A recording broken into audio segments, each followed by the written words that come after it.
আমি যে ঘটনাটা প্রথমে শুরু করব এবং সেই ঘটনাটা হচ্ছে দিল্লির কোনো একটা জায়গার ঘটনা এবং দিল্লির সেই জায়গা কোনো একটা লোকের ঘটনা। আপনারা ঘটনা শোনার অবস্থায় বুঝে যাবেন যে ঘটনাটা কার বা কি ধরনের, এবং আপনার তাকে চেনেন না, কিন্তু আমরা তার কোনো ধরনের ডিটেইলস ইউজ করব না। তো ঘটনায় চলে যাই। সেদিন ঘুম থেকে তিনি আনুমানিক রাত 3টায় ওঠেন, যার ঘটনা বলছে তিনি। উঠে তিনি বসে পড়েন। এক পর্যায়ে তার শরীরকে কে যেন ধাক্কাচ্ছে। এটা তিনি বুঝতে পারছিলেন এবং চারিপাশে তাকালেন, কিন্তু কেউ ওই মুহূর্তে ছিল না। তিনি আশেপাশে দেখলেন আবছা আলোতে কাউকে দেখা যাচ্ছে না, কিন্তু কে জানি ধাক্কাচ্ছে তাকে পেছন থেকে। বন্ধ ঘরের দেয়ালে চারিপাশে ফিস ফিস টাইপের শব্দ প্রতিধ্বনিত হচ্ছে এবং উনি শুনতে পাচ্ছে স্পষ্ট। এই ঘটনাটা শুরু করার আগে আমি বলে নেই, যার ঘটনা আমি শেয়ার করবো তার নাম হচ্ছে অরবিন্দ এবং এটা একটা ছদ্মনাম। আমি ওনার অরিজিনাল নাম ব্যবহার করতে পারছি না। তার ছিল এক ছেলে এবং তার বয়স যখন 18 থেকে 20 বছর হবে, ওই সময়টায় তিনি যাবজ্জীবন সাজাপ্রাপ্ত হন। আসলে বলতে গেলে উনি একটু সাইকিক পেশেন্ট ছিল। সেদিন ছিল অনেক বৃষ্টি, তার হিতাহিত কোনো জ্ঞান ছিল না এবং তিনি নিজেই বলেছেন তিনি মদ খেয়ে আসেন এবং আসার পরে যতটুকু তার মনে পড়ে তার স্ত্রীর সাথে ঝগড়া হয় এবং ঝগড়ার এক পর্যায়ে তার খুব খারাপ লাগতে থাকে এবং মেজাজ খারাপ লাগে, মারধর করা শুরু করে দেয় তার স্ত্রীর। তো ঝগড়াটা এমনভাবে মোড় নেয়, তখন তার স্ত্রী তাকে বোতল দিয়ে বাড়ি দিয়ে ফেলে। রাত 3টা বাজে। তিনি সাথে সাথে রাগ আর কন্ট্রোল করতে পারে না এবং খাটের নিচে যে বটিটা ছিল সেটা দিয়ে তার স্ত্রীকে এক কোপ দেয়। কোপ দেওয়ার সাথে সাথে স্ত্রী যখন পড়ে যায়, মৃত্যু নিশ্চিত করার জন্য স্ত্রীকে তিনি ভালো করে জবাই করেন এবং সেই জবাই করা বডিটার সহ 6 টুকরা করেন এবং এর একটা বস্তায় ভরেন এবং সেই বস্তাটা তিনি পাশে একটা জঙ্গলে ফেলে পালিয়ে যান। পরে সেই লাশ ট্রেস আউট করা হয় 1 বছর পর। 1 বছর পর তিনি পালিয়ে লাশ ট্রেস আউট করে এরাকে ধরা হয় 1 বছর পর, এবং 1 বছর পর তিনি যখন ধরা হয়, মামলা থাকার কারণে আদালত তাকে 3 বছর পর জেল দেয়। সেই জেলে তাকে যাবজ্জীবন কারাদণ্ড দেওয়া হয়। তিনি সবাইকে বলে বেড়াতেন তিনি যে কাজ করেছেন সেটাতে ফাঁসি হবার কথা, কিন্তু যাবজ্জীবন পেয়ে যায় তিনি। সেই থেকে জেলে থাকা, কিন্তু জেলে তিনি ভালো ছিলেন। প্রায় 10 বছর জেলে থাকার পরে তিনি একটা জিনিস লক্ষ্য করা শুরু করলেন। তিনি প্রায় স্বপ্ন দেখতেন এবং যেদিন স্বপ্ন দেখতেন সেদিন তার সারা শরীর ঘামতো এবং কান দিয়ে রক্ত পড়তো। প্রথমে শব্দ স্বপ্ন মনে হলো স্বপ্নটা মনে হলো, পরবর্তী সময় জীবন্ত লাগতো এবং মাঝে মাঝে স্বপ্নটা মনে থাকতো, পরের সময় আবার তিনি ভুলে যেত। যখনই সকালবেলা হতো তিনি স্বপ্নটা মনে রাখতে পারতেন না। এটা কয়েকদিন ছিল। পরে যখন আস্তে আস্তে স্বপ্ন দেখা শুরু করলেন এবং এটা যখন প্রমিনেন্ট হতে থাকলো, তখন তার স্বপ্নটা মনে থাকতো পরের দিন পর্যন্ত। এইটা ছিল তখন তার কন্ডিশন। সাল তখন 1976। তিনি তখন ওই সেন্ট্রাল জেলের জল্লাদ হিসেবে নিযুক্ত হন। এগুলো তার আগের ঘটনা। একটা ফাঁসির রায় এসেছে, আর জল্লাদ হতেও খুব ইজি না, যখন অনেক প্রসিডিওর আছে। যে লোকের ফাঁসি সেই লোক সম্পর্কে উনি তেমন কিছু জানতেন না। উনি অনেকবার জেলে তাকে দেখেছেন। 56টা মার্ডার কেসের আসামি যে লোকের ফাঁসি হবে সেই লোক এতটুকু জানলেন যে ফাঁসি হবে। তিনি সকাল থেকে আলাদা থাকতেন যেদিন যার ফাঁসি হবে। এটা তার হাতে ওই দিনের প্রথম ফাঁসি এবং তার জীবনের প্রথম ফাঁসি। তিনি ফাঁসির দিন দিবাগত রাতে একটা স্বপ্ন দেখেন। তিনি স্পষ্ট দেখতে পান স্বপ্নে যে লোককে ফাঁসি দিবেন সেই লোকটা বলছে, তুইও বেশি দিন ভালো থাকবি না, আজ হয়তো আমার ফাঁসি হবে তোর হাতে, কিন্তু তুই প্রতিদিন জীবন্ত ফাঁসির কাঠগড়ায় দাঁড়াবি। তার ঘুম ভেঙে যায়, সারা শরীর ঘামছে কাঁপুনিতে এবং কান দিয়ে রক্ত আসছে। তিনি যার জীবনের প্রথম ফাঁসি দিবে সেদিন, তার সেদিন ভয় লাগছিল। সেদিন রাত 12টায় তিনি মঞ্চে যান। সেই লোকের ফাঁসি দেওয়ার আগে কালো কাপড় পরানোর সময় সেই লোক বলেছিল, তুইও কিন্তু কাঁদবি, তুইও কিন্তু হাসবি। তো তিনি তো কথার কোনো গুরুত্ব না দিয়ে সেই লাঠি টান দিয়ে দেন এবং টিপিক্যাল পদ্ধতিতে ঝুলে পড়ে সেই দেহ। তিনি জাস্ট এতটুকুই দেখলেন, একটা বিশাল বড় নিঃশ্বাসের মতো সাউন্ড নিচ থেকে উপরে উঠে গেল। সেই সাউন্ডটা আসলে কি, এটা এরকম কেন? আগে যদিও ওই নিচে রুমে তিনি আগে গিয়েছিলেন, সবকিছু চেক করেছেন ঠিকঠাক আছে কিনা, রশি ঠিক আছে কিনা, কিন্তু এই কি করে সম্ভব এত বড় লম্বা নিঃশ্বাস? তিনি ওখানে পুলিশের লোকজন ছিল, আরো কয়েকজন সরকারি কর্মকর্তা ছিল, তাদেরকে জিজ্ঞেস করলো যে কাহিনী কি, আপনারা কি কোনো সাউন্ড পেয়েছেন? তখন সবাই বলল, না, আমরা তো কোনো সাউন্ড পাই নাই। মনে ছিল পাহাড় থেকে কাউকে ফেলে দেওয়া হয়েছে, এরকম কোনো একটা শব্দ। সেদিন রাতে তিনি ঘুমান, কোনো প্রবলেম হয় নাই। ঠিক পরের দিন ঘুম থেকে উঠে বসেন, তার নাক দিয়ে কান দিয়ে রক্ত পড়ছে এবং অনবরত রক্ত পড়ছে। হঠাৎ এক পুলিশের গার্ড দেখার পর তাকে মেডিকেলের কাছে নিয়ে যায় এবং মেডিকেলের লোক নিয়ে আসে এক্সেসিভ ব্লাড প্রেশারে পরে তিনি প্রায় সময়ই তার দেহর কারণে, তার বডির কারণে এক্সেসিভ ব্লাড প্রেশারে পড়তো। তার ওয়েট ছিল 175 কেজি। তারপর ডক্টর দেখে প্রেসক্রিপশন আসে এবং রীতিমতো অনেক দিন রেস্টে ছিলেন। যে কয়দিন রেস্টে ছিলেন সেখানে তিনি চিকিৎসা নিয়েছেন, ততদিন ভালো ছিলেন। এরপরে তিনি প্রায় স্বপ্ন দেখতেন, কোনো কোনো দিন মনে রাখতেন, কোনো কোনো দিন ভুলে যেতেন। সেদিন ছিল শীতের রাত, বাইরে বেশ বৃষ্টি, শীতের সময় বৃষ্টি। 1978 সাল। তিনি স্বপ্নে দেখেন তার ছেলেকে ফাঁসি দিচ্ছেন। তার ছেলে মঞ্চে যাচ্ছে এবং তাকে বলছে, বাবা আমাকে ফাঁসি দিও না, আমি কিছু করি নাই, এমন কেন করতে হয় বাবা, তুমি এই 2 হাতে আমার জানকে কিভাবে ঝুলিয়ে দিতে পারবে। তিনি ঘুমের মধ্যে কেঁদে ওঠে। ঘুম থেকে ওঠার পর সেই কান দিয়ে রক্ত, সেদিন হালকা রক্ত ছিল। তিনি কেয়ার করলেন না পরে, কারণ কোনো পেইন ছিল না। সেদিন আরেকটা ফাঁসি হবে। টাইমটা পরে জানানো হলো রাত 1টায় ফাঁসি হবে। জানা গেল কোনো এক রেপ কেসের আসামি, সেই মেয়েকে রেপ করার পর 24 টুকরা করা হয়েছিল, সেই লোকের ফাঁসি, যিনি টুকরা করেছেন। 15 বছরের জেল তখন তার অতিবাহিত। তার 1963 সাল থেকে তিনি জেলে ঢুকেন। সেই রেপিস্টের মাথায় বিশাল বড় একটা অংশ কাটা চিহ্নের দাগ। সেই দাগ খুব সহজে চেনা যায়, খুব সহজে এড়ানো যায় না। তিনি ঠিক রাত 1টায় ফাঁসি দেয় এবং ফাঁসি দেওয়ার পর এই লাশ নিতে কেউ আসে না। তো সৎকার করতে হবে, পড়াতে হবে, এটাকে পুড়িয়ে ফেলতে হবে।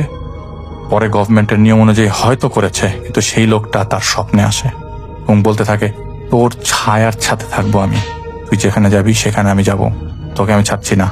তিনি ঘুম থেকে ওঠেন এবং তার রুমের মধ্যে সেই ফাঁসি দেওয়া লোকটাকে দেখতে পান। পরের দিন চিৎকার করে চেঁচামেচি শুরু করে দেন এবং আবারও তার ব্লাড প্রেশার বেড়ে গেলে তিনি হসপিটালাইজ হয়ে যান সাথে সাথে। এরকম যেদিন ফাঁসি দিতেন তারপরে কয়েকদিন তার খুব খারাপ যেত। হয় তিনি স্বপ্নে দেখতেন, না হলে জেগে থাকতেন সারা রাত। 1989 সাল, সেদিন আরেকটা ফাঁসি হবে। এটাও গ্যাংরেপের কেস। সেটাতে যার ফাঁসি হবে সেই একই ফ্যামিলির সবাইকে খুন করেছিল। এবার তিনি ফাঁসি দেওয়ার আগে রাতের বেলা ভাত খাচ্ছে। খাওয়ার পর সেলে গভর্নমেন্টের লোক আসে এবং জানায় দেয় যে তাকে ফাঁসি দিতে হবে। তিনি রাতের বেলা ঘুম ভেঙে বসে থাকেন। জাগ্রত অবস্থায় তিনি দেখেন 5 জন মানুষ তার সেলের ভেতর। ওখান থেকে বয়স্ক এক লোক বলছে, তোমার হাতে আরেকজনের ফাঁসি হবে, ওকে মেরে ফেলো, ও যেন না বাঁচে। যার ফাঁসি হবে তার কথা বলছে। তিনি ভয়ে চিৎকার করতে থাকে। আশেপাশের লোকজন চিৎকার শুনে কাহিনী কি। পরে তিনি কাউকে কিছু বলতে পারলেন না, বলতে চাইলেন না। তার ভেতরে তিনি একজনের সাথে শেয়ার করেন তার পুরো বিষয়। তিনি বলেন, দেখো এই পূজা করে দেখতে পারো, তাকে বলা হয় যে তুমি পূজা করে দেখতে পারো কোনো ফল যদি পাওয়া যায়, কিন্তু উনি কিছুই করেন না। ফাঁসি দেন এবং ফাঁসির পর থেকে কেন জানি তিনি আর ঘুমাতে পারতেন না। ঘুমাতে গেলে তিনি অনেক কিছু দেখতেন, তাই সজাগ থাকতেন এবং দিনের বেলা সেখানে একটা গাছ ছিল, ওটা নিচে ঘুমাইতেন। ওনার ঘটনা কালেক্ট করা হয় ওনার ছেলের কাছ থেকে। দিল্লির কোনো একটা জায়গার লোক তিনি। এই স্বপ্ন, এই ফিস নিয়ে প্রায় 40 বছর তিনি জেল কাটান। জল্লাদের কাজ ছিল, কয়েকবার জল্লাদের কাজ করেছেন তিনি।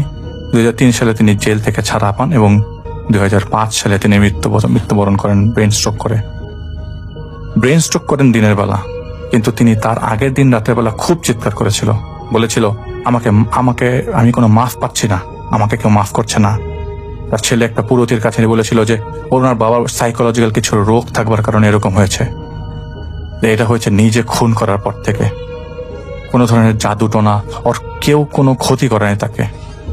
তো তাদের ঘরে তাদের মধ্যে যে হিন্দুদের মধ্যে একটা জিনিস আছে যে গ্রহ নক্ষত্রের কথা, পরে সেগুলা তিনি আর শোনেন নাই।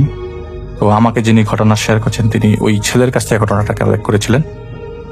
আর এরকম ঘটনা আমি আগে কখনো পাইনি, দেখেই ভাবলাম আপনাদের সাথে শেয়ার করি। এটা কোনো জাদু টোনার কেস না, এখানে একটা জল্লাদ তার জীবনের কিছু মুহূর্তগুলো আমাদের সাথে শেয়ার করেছেন, ছেলে দ্বারা শেয়ারটা আর কি। এবং তিনি যেগুলি জানিয়ে গেছেন তার ছেলেকে, কিছু জিনিস লিখে গেছেন তিনি। এবং প্রায় বহুদিন যাবত তিনি জেলে এরকম অসুস্থ অবস্থায় ছিলেন এবং জিনিসটা কিছুটা সুপারস্টিশিয়াস, কিছুটা সাইকোলজিক্যাল। আসসালামু আলাইকুম প্রিয় লিসেনার্স, আশা করছি আপনারা সবাই ভালো আছেন। আমি আজকে যে ঘটনাটি আপনাদের সঙ্গে শেয়ার করছি, এই ঘটনাটা একটা মর্গের ঘটনা। তো এই ঘটনাটা ঘটে যায় আমার বন্ধু রাশেদের সাথে। তো আমি কোনো কথা না বাড়িয়ে সরাসরি চলে যাচ্ছি ঘটনায়।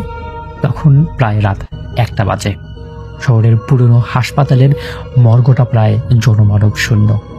বাইরে হালকা বৃষ্টি পড়ছে আর মাঝে মাঝে আকাশ থেকে বিদ্যুৎ চমকানোর শব্দে পুরো জায়গাটা একদমই কেঁপে উঠছে। আমার বন্ধু রাশেদ নতুন চাকরি পেয়েছে মর্গের অ্যাসিস্ট্যান্ট হিসেবে। যেদিন প্রথমবার নাইট শিপে সে একা দায়িত্ব পালন করছিল সেই দিনের কাহিনী। দায়িত্ব পালন করার আগে তার সিনিয়ররা বলে দিয়েছিল রাত্রে অকারণে কোনো ফ্রিজ খোলার দরকার নেই, বাইরে বেশি যাওয়া আসার দরকার নেই, কোনো শব্দ আসলে সেই শব্দের উত্তর দেওয়ার দরকার নেই। কিন্তু কেউ এই সব কিছুর কারণ পরিষ্কার করে তাকে কিছুই বলেনি। তো শুরু হয়ে গেল তার প্রথম রাত্রের প্রথম ডিউটি। সবকিছুই ঠিকঠাক ছিল। তারপর সে মর্গের ভিতরে ঢুকতেই একটা অদ্ভুত ঠান্ডা তাকে ঘিরে ধরল। ফ্রিজগুলোর একটার পর একটা সারি করে রাখা, প্রতিটায় নাম্বার দেওয়া আছে। একটা লাইট বারবার টিম টিম করে জ্বলছিল সেই মর্গের রুমটার ভিতরে। তারপর সেই লাইটটার আলো দেখে মনে হচ্ছিল আমাদের নিঃশ্বাসের সাথে সেই লাইটটা কোনো না কোনোভাবে কানেক্টেড। যাই হোক, রাশেদ তার কার্যক্রম শেষ করে নিজের মতোই শুরু করে দিল তার তদারকি। প্রত্যেকটা ফ্রিজ শুধুমাত্র বাহির থেকে দেখা শুরু করলো, কারণ তার যে সিনিয়ররা ছিল তারা সেই মর্গের কোনো ফ্রিজ খুলতে নিষেধ করেছে। তারপর সে হঠাৎ করেই শুনতে পেল টক টক টক টক টক টক রকমের একটা আওয়াজ। আওয়াজটা কোথা থেকে আসতেছে সে কোনোভাবেই খুঁজে পাচ্ছে না। খোঁজার চেষ্টা করলো যে আওয়াজটা কোথা থেকে আসছে, কিন্তু সে কোনোভাবেই আওয়াজের উৎস খুঁজে পাচ্ছে না। তারপর তার পিছনে হঠাৎ করে সে দেখতে পারল 13 নম্বর ফ্রিজটা থেকে এই আওয়াজটা আসছে। 13 নম্বর ফ্রিজটা ছিল তার খুবই কাছে। এটা শোনার পর রাশেদ একদম থম করে থেমে গেল। বুক ধরফর করছে। সে নিজেকে বোঝালো হয়তো কোনো যান্ত্রিক সমস্যা হয়েছে, কারণ এটা তো মর্গের, এটা এরকম সমস্যা হতেই পারে। কিন্তু শব্দটা আবার আসলো। এবার যেন ভিতর থেকে কেউ দরজায় আঘাত করছে, এমন ভাবে যেন সে অনেকটা তাড়াহুড়া করে এসে দরজার মধ্যে নক করছে। এবার রাশেদ তার হাত কাঁপতে কাঁপতে ঠিক সেই 13 নম্বর ফ্রিজের হ্যান্ডেলের দিকে এগালো। ঠিক তখনই পিছন থেকে কারো ফিস ফিস শব্দ তার কানের কাছে ভেসে আসলো। শব্দটা এমন, খুলো না। সে একদম থপ করে পিছনে ঘুরে দেখালো, কিন্তু সেখানে কেউ ছিল না।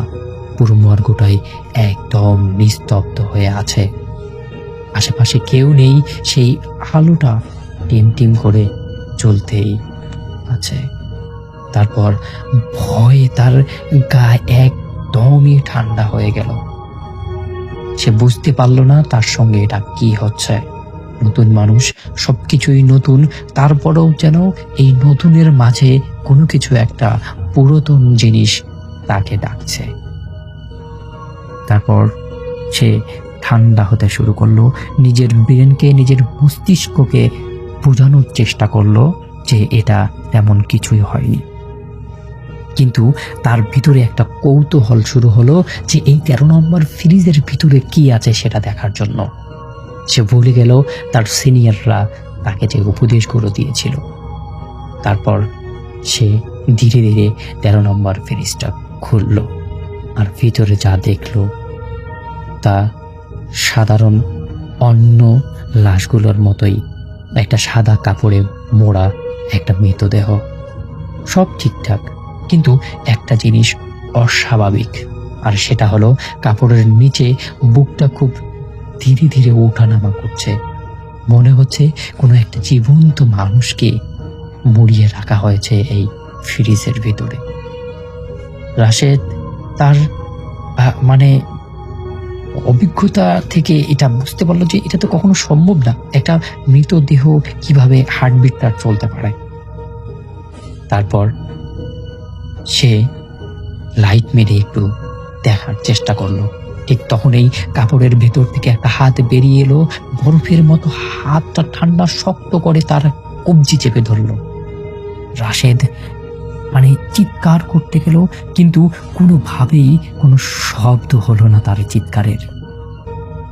কোনোভাবেই সে বুঝতে পারছে না কি হচ্ছে তার সাথে। ঠিক তখনই লাইটের আলোটা ধপ করে নিভে গেল। পুরো মর্গটা একদমই অন্ধকার। এত অন্ধকার রাশেদ আর কখনো দেখেনি। সে চিৎকার করতে চাইল, কিন্তু কোনোভাবেই তার চিৎকার যেন বের হচ্ছে না মুখ থেকে। তারপর সে দেখল সেই হাতটা ধীরে ধীরে তাকে টেনে নিয়ে যাচ্ছে ফ্রিজের ভিতরের দিকে, কিন্তু ফ্রিজটা ছোট হওয়ায় কোনোভাবেই সে ঢুকতেছে না। এরপর রাশেদ তার শরীরের যত শক্তি আছে সব শক্তি দিয়ে তার হাতটা এক টানে ইসরে বাইরের মেঝেতে পড়ে গেল। মেঝেতে পড়ে যাওয়ার সাথেই রাশেদ তার কোমরে হালকা ব্যথা পেল, কিন্তু ব্যথাটা যখনই সে অনুভব করতে শুরু করলো, তারপরেই সে দেখতে পারল 13 নম্বর ফ্রিজের লাশটা উঠে দাঁড়িয়েছে। এমনভাবে তার দিকে তাকিয়ে আছে, মনে হচ্ছে এটা জীবন্ত কোনো একটা মানুষের দেহ। এই সব কিছু দেখার পর রাশেদ তার সেন্স হারিয়ে ফেলল। একাই পড়ে রইল সেই মর্গে। এভাবে কেটে গেছে 6টি ঘন্টা। 6 ঘন্টা পর নতুন অ্যাসিস্ট্যান্ট আসে সেই মর্গে। মর্গের দরজা খুলেই দেখে রাশেদ সেখানে অজ্ঞান অবস্থায় পড়ে আছে। তারপর আরো কয়েকজন মিলে তাকে নিয়ে যাওয়া হলো হসপিটালে। হসপিটালে গিয়ে ডক্টররা তার পরীক্ষা করে দেখল তার হার্টবিট সবকিছুই ঠিক আছে, কিন্তু ভিতরে এত একটা ভয় তার লুকিয়ে আছে যেই ভয়টা তার কখনোই কাটবে না। ডক্টররা বলল, একে বাড়িতে নিয়ে যান, ভালোভাবে রেস্ট করলেই ঠিক হবে। কিন্তু ঘটনা এখানেই শেষ নয়। রাশেদ বাড়ি যাওয়ার পর রাত্রের বেলা হঠাৎ করে চমকে ওঠে, তার ভিতরে সবকিছু এলোমেলো হয়ে যায়। সে পুরো বাড়ি চিৎকার করে তুলে দেয়। বাড়ির আশেপাশের মানুষ কেউ ঘুমাতে পারে না তার চিৎকারের শব্দে। সে কেমন যেন সবকিছু এলোমেলো করে ফেলেছে, তার জীবনটাকে একদম নষ্ট করে দিয়েছে। কিন্তু তারপর ওই মর্গেরই একজন পুরানো কর্মচারী তার পরিবারকে পরামর্শ দেয় তাকে একজন ভালো কবিরাজ দেখাতে হবে। এরপর নিয়ে যাওয়া হয় মন্টু কবিরাজের কাছে। সেই কবিরাজ তাকে 3 দিন ধরে ঝাড়ফুঁক করে, যে ঝাড়ফুঁকের ফলে রাশেদ কিছুটা সুস্থ হলেও আগের মতো সে স্বাভাবিক হতে পারে না। তারপর সেই মন্টু কবিরাজ বলে এই রাশেদের জন্য 3টা জোয়ান তাগড়া ছাগল বলি দিতে হবে, কারণ সেই মর্গের মধ্যে পুরনো আত্মাগুলো ভর করেছে সেই রাশেদের উপর। এরপর যেই কথা সেই কাজ। মন্টু কবিরাজ সমস্ত কাজ সম্পূর্ণ করল এবং রাশেদকে বলল, আমি তোমাকে যে আমলগুলো দেখিয়ে দিচ্ছি, যে কথাগুলো তোমাকে এখন বলছি, এই কথাগুলো তোমার জীবনে অনেক গুরুত্বপূর্ণ। তোমার জীবনে আরো অনেকটা পথ পাড়ি দিতে হবে। আমি তোমাকে আজকে যেই 3টা তাবিজ দেব, এই তাবিজ 3টি সব সময় তোমার সাথেই রাখবে। জীবনে কখনো নামাজ বাদ দিবে না, রাত্রের বেলা বাহিরে যাওয়া একদমই চলবে না। কখনো পিছন থেকে যদি কেউ ডাক দেয় কখনো শুনবে না। আর তোমার ওই মর্গের চাকরি ছেড়ে দিতে হবে। তোমাকে অন্য কোনো কাজ বেছে নিতে হবে, কারণ সেখানে গেলেই তোমার শরীরের সাথে সেই আত্মার আবার বন্ধন জুটে যাবে, আবারও সমস্যা তৈরি হতে পারে। তাই তোমার সেই চাকরি করা আর হবে না। তারপর আমার বন্ধু রাশেদ সেই চাকরিটা ছেড়ে দেয় এবং কবিরাজের কথা মতো সেই তাবিজগুলো তার কোমরে, হাতে এবং গলায় ঝুলিয়ে দেয়। এরপর থেকে সে নামাজ পড়ে, রোজা করে, 5 ওয়াক্ত নামাজ সঠিকভাবে আদায় করে। এভাবে কেটে যায় 1 বছর। এরপর রাশেদ এখন বিয়ে করেছে, সংসার আছে তার, সবকিছুই ঠিকঠাক ভাবে চলছে। কিন্তু মাঝে মাঝে এখনো রাশেদ ঘুম থেকে উঠে হঠাৎ করে অনেক রাতে উঠে বিছানার উপর বসে থাকে অনেকক্ষণ, তারপর আবার নিজের মতোই ঘুমিয়ে যায়। এটাই ছিল ঘটনা। আশা করি এই ঘটনাটি ভালো লেগেছে। যদি ভালো লাগে থাকে লাইক, কমেন্ট, শেয়ার করবেন। নতুন ঘটনা নিয়ে আসবো ইনশাআল্লাহ। সবাই ভালো থাকবেন, সুস্থ থাকবেন। আল্লাহ হাফেজ।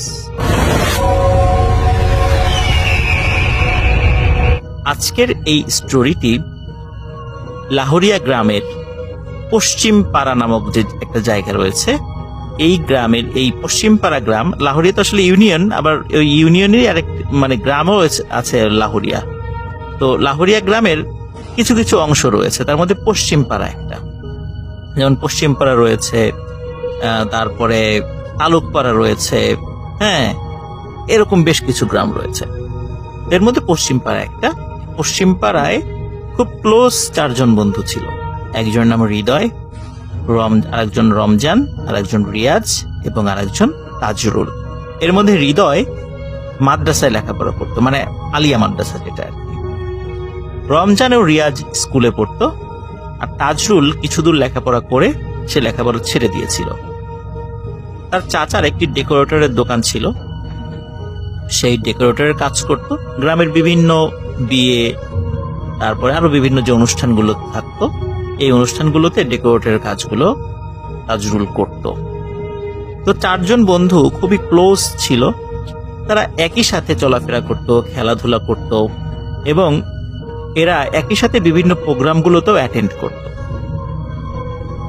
ঘটনাটির সময় 2018 সাল, খুব বেশি দিন আগের নয়। 2018 সালের শীত মৌসুম। আমরা জানি বাংলাদেশে শীত মৌসুমগুলোতে বিভিন্ন কালচারাল প্রোগ্রামগুলো উন্মুক্ত স্থানে হয়ে থাকে। ধর্মীয় প্রোগ্রাম হয়, কালচারাল প্রোগ্রাম হয়, যেমন ওয়াজ মাহফিলগুলো আমাদের দেশে শীতকালে হয়ে থাকে। ঠিক এমন একটি ওয়াজ মাহফিলে যাওয়ার জন্য এই 4 জন বন্ধু সিদ্ধান্ত নেয়। এই ওয়াজ মাহফিলটি ছিল আরাজি মন্ডল কাজী মাহফিল নামে সেটি পরিচিত আসলে ওখানে মানুষের কাছে, আরাজি মন্ডল কাজী মাহফিল। এটি এই পশ্চিমপাড়া গ্রাম থেকে বেশ দূরে ছিল, পায়ে হেঁটে যেতে প্রায় 1.5 ঘন্টা সময় লাগত।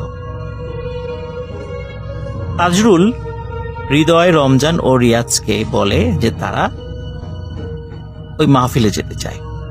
স্বাভাবিকভাবে তারাও রাজি হয়। রাত 8টার পরে তারা মাহফিলের উদ্দেশ্যে বাড়ি থেকে সবাই বের হয়। যেতে যেতে হঠাৎ তাজরুল বলে যে এই আমরা যে পথ দিয়ে যাচ্ছি, এখান দিয়ে যেতে তো অনেক সময় লাগবে। তো আর একটা বিষয়, সেটা হচ্ছে যে আমরা যে মাহফিলে যাব, ওই মাহফিল ছাড়াও আর একটা মাহফিল আছে, সেটি হচ্ছে কামারপাড়া নামক একটা জায়গায়। তো অনেকটা পাশাপাশি আর কি। তো আরাজি মন্ডল কাজীর মাহফিল এবং কামারপাড়ার ওয়াজ মাহফিলের একটু পার্থক্য ছিল, সেটা হচ্ছে যে ওখানে মাহফিলের পাশাপাশি ইসলামী সঙ্গীতানুষ্ঠানের একটা আয়োজন ছিল। তো ওরা সিদ্ধান্ত নিল আরাজি মন্ডল কাজীর মাহফিলে না গিয়ে তারা কামারপাড়া মাহফিলে যাবে। এখন কামারপাড়া মাহফিলে যেতেও কিন্তু বেশ দূরের পথ পাড়ি দিতে হবে। এমন সময় তাজরুল বলে যে এত দূরের পথ আমরা মাত্র 20 থেকে 25 মিনিটেই পাড়ি দিতে পারি খুব সহজেই। কিভাবে? আমরা ইছামতি বিলের মধ্য দিয়ে শর্টকাট রাস্তা দিয়ে যদি যাই, তাহলে খুব সহজেই অল্প সময়ে আমরা কামারপাড়া ওই মাহফিলে পৌঁছে যেতে পারব। তো ভালো কথা, সবাই একমত হয়। চার বন্ধু ইছামতি বিলের মধ্য দিয়ে যেতে থাকে। আমরা জানি বর্ষাকালে বিলগুলো পানিতে টইটুম্বুর হয়ে থাকে, কিন্তু এরই ঠিক বিপরীত চিত্র দেখা যায় শীতকালে। বিলে তেমন কোনো পানি থাকে না বললেই চলে, আর তখন বিলগুলোতে বিভিন্ন খাদ্যশস্যের চাষ হয়, স্পেশালি ধান চাষ হয়। তো ইছামতি বিলে তখন চতুর্দিকে শুধু ধানের চাষ হয়েছে, আর ধানের যখন চাষ হয় সেখানে সেচ দেওয়ার জন্য বিভিন্ন সেচ মেশিনও বসানো হয়। কোনোটি ইলেকট্রিসিটিতে চলে, কোনোটি তেলে চলে, অধিকাংশই তেলে চলে, কারণ ওখানে তো আসলে পার্মানেন্ট কারেন্টের খাম্বাগুলো থাকে না। এই জন্য ওই মেশিনগুলোর জন্য কিছু কিছু মেশিন ঘরও বিলের বিভিন্ন জায়গায় অস্থায়ীভাবে উঁচু করে তৈরি করা হয়। তো ওরা বিভিন্ন ধান ক্ষেতের মধ্য দিয়ে হেঁটে যাচ্ছিল, কারণ বিভিন্ন ধান ক্ষেতের মধ্যে কিন্তু আমরা জানি যে আইল থাকে, এক একটা জায়গায় এক এক নাম থাকে। ওরা ওই আইলের মধ্য দিয়ে আস্তে আস্তে হেঁটে যাচ্ছিল। এখানে একটা বিষয় বলে রাখি, সেটি হচ্ছে এই হৃদয়, রমজান, রিয়াজ এবং তাজরুল, এই চারজন বন্ধুর মধ্যে রমজান এবং তাজরুল ওরা ছিল স্মোকার, আর অন্য দুইজন ছিল নন স্মোকার। তো এদিকে তাজরুল যেহেতু স্মোকার ছিল, রমজানও স্মোকার ছিল। তাজরুল হঠাৎ বলে যে একটা সিগারেট খেলে কেমন হয়। তখন অন্যরা বলে যে এখানে সিগারেট খাবো, আগুন পাবো কোথায়। রমজান বলে এই দেখ দেখ, ওই যে দূরে একটি ঘর দেখা যাচ্ছে, ওই ঘরের মধ্যে তো আলো জ্বলছে, ওইখানে যাই। ওখানে যে ওই ঘরের মধ্যে আছে তার কাছে নিশ্চয়ই ম্যাচ থাকবে, তার কাছ থেকে আমরা সিগারেট ধরাতে পারবো। হৃদয়ে এবং রিয়াজ যেহেতু স্মোকার ছিল না, এই বিষয়ে তাদের আগ্রহ নেই, কিন্তু তারপরও যেহেতু অন্য দুইজন স্মোকার ছিল, তারা যেহেতু যেতে চাচ্ছে, ওরাও সাথে সাথে যায়, ওই ঘরটির কাছে যায়। এটি ছিল একটি মেশিন ঘর, মানে সেচ ঘর, আর যেখানে ওই যে মেশিন থেকে পানি বের হয়ে এবং যে পানি দিয়ে সেচ কার্য পরিচালিত হয়। ঘরের মধ্যে আলো দেখে ওরা ঘরের মধ্যে ঢুকে পড়ে চারজনই। ঘরের মধ্যে ঢুকে হঠাৎ যে দৃশ্য তারা দেখতে পায়, এই দৃশ্য দেখার জন্য তারা মোটেও প্রস্তুত ছিল না। ওরা দেখে যে ঘরের মধ্যে একটি মাচা রয়েছে, যে মাচায় সাধারণত সেচ ঘরে যে থাকে সে বিশ্রাম নেয়। ওরা দেখে মাচার উপরে একটি লাশ রাখা, সাদা ধবধবে একটি কাপড় দিয়ে সে লাশটি ঢেকে রাখা হয়েছে। এবং আরো অদ্ভুত ব্যাপার হচ্ছে, ঘরের মধ্যে প্রচুর আলো, কিন্তু এই আলো যে কোথা থেকে আসছে ওরা সেই আলোর উৎস খুঁজে পায় না। আর একটা বিষয় বলে রাখি, ওই ঘরে কিন্তু কোনো ইলেকট্রিসিটি ছিল না, ওই সেচ পাম্পটা তেলে চলতো। তাহলে ওই আলো কোথা থেকে আসছে? ওরা প্রচন্ড ভয় পায়, ওরা চিৎকার দিয়ে ঘর থেকে বের হয়ে যায়। ঘর থেকে বের হয়ে ওরা এদিক ওদিক ছুটতে থাকে। এখানে একটা বিষয় নিশ্চয়ই লিসেনার্স আপনারা জানেন, সেটি হচ্ছে যে বিভিন্ন ক্ষেতের মধ্যে যে আইলগুলো থাকে, এই আইলের উপর দিয়ে কিন্তু সাবধানে হাঁটতে হয়। একটু এদিক ওদিক হলে কিন্তু পা পিছলে ক্ষেতের মধ্যে পড়ে যেতে হয়, যেহেতু জমি থেকে আইলগুলো একটু উঁচু থাকে। আর এই আইলের উপর দিয়ে কিন্তু আসলে দৌড়ানো যায় না। ওরা চারজন এই আইলের উপর দিয়ে দৌড়ানোর চেষ্টা করছিল এবং বারবারই হোঁচট খেয়ে ওরা এই ধান ক্ষেতের মধ্যে পড়ে যাচ্ছিল। আর যেহেতু তখন শেষ কার্য পরিচালিত হচ্ছিল, কিছুটা পানি ছিল ধান ক্ষেতের মধ্যে। এই ধান ক্ষেতের মধ্যে পড়ে গিয়ে ওদের জামা কাপড় অর্ধমাক্ত হয়ে যাচ্ছিল, ভিজে যাচ্ছিল শরীর। এই অবস্থায় দূরে ওরা একজন মানুষকে দেখতে পায়, চাঁদের আলোতে যা স্পষ্ট দেখা যাচ্ছিল, কারণ তখন ছিল পূর্ণিমার রাত। ওদের পরিচিত একজন মানুষ, সঙ্গত কারণে তার নামটা বলতে পারছি না, কারণ তার নামটা প্রকাশের বিষয়ে আমাকে নিষেধ করা হয়েছে। ওই লোকটি যে কাজটি করতেন সেটি হচ্ছে, তার একটি সেচ মেশিন ছিল। এই শীতকালে যখন ইরিগেশনের সময়টা আসতো আর কি, মানে সেচ কার্য পরিচালনার সময়টা আসতো, তখন এই মেশিনটি তিনি ভাড়া দিতেন এবং ভাড়া দেওয়ার ফলে যেটা হতো সেটা হচ্ছে যে ওই যেই সমস্ত ক্ষেতগুলোতে তিনি মেশিনটা ভাড়া দিতেন সেই ক্ষেতের ফসলের কিছু অংশ উনি পেতেন। একটা সময় উনি কৃষি কাজ করতেন, কিন্তু একটা অ্যাক্সিডেন্টে তার পা হারানোর কারণে উনি ভারী কোনো কাজ করতে পারতেন না, যার ফলে উনি এই সেচ যে মেশিনটা এটি ভাড়ার কাজটাই করতে থাকেন। তো দূর থেকে যখন তাকে ওরা চারজন দেখতে পায়, তখন ওরা বলে, এই আমাদের পরিচিত ওই ভাই, আচ্ছা চল তাড়াতাড়ি তার কাছে যাই, গিয়ে বিষয়টা বলি। তো ওরা চারজনই দেখে যে হ্যাঁ, দূরে স্ক্র্যাচের উপর ভর দিয়ে তিনি হাঁটাহাঁটি করছেন।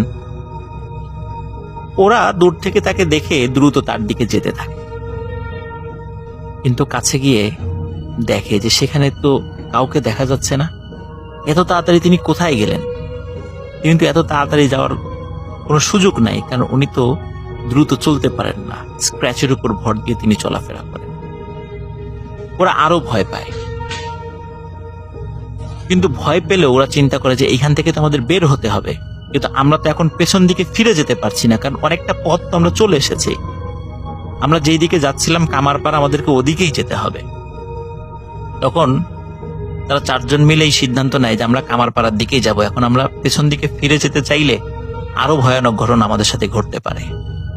তখন ওরা একটি পথ নির্দিষ্ট করে নেয়, যেটা ওদের কাছে মনে হয়েছিল যে এই দিকেই কামারপাড়া। তখন ওরা সেদিকে যেতে থাকে। কিছু সময় পথ চলার পরে ওরা একটা ভিটার উপরে উঠে পড়ে। সাধারণত বিলের মধ্যে কিছু কিছু উঁচু জায়গা থাকে যেগুলোকে আমরা ভিটা বলি। ওই ভিটায় অনেক বড় বড় কাশফুল বা কাশবন ছিল আর কি, সাদা সাদা কাশফুল সেখানে ফুটেছিল।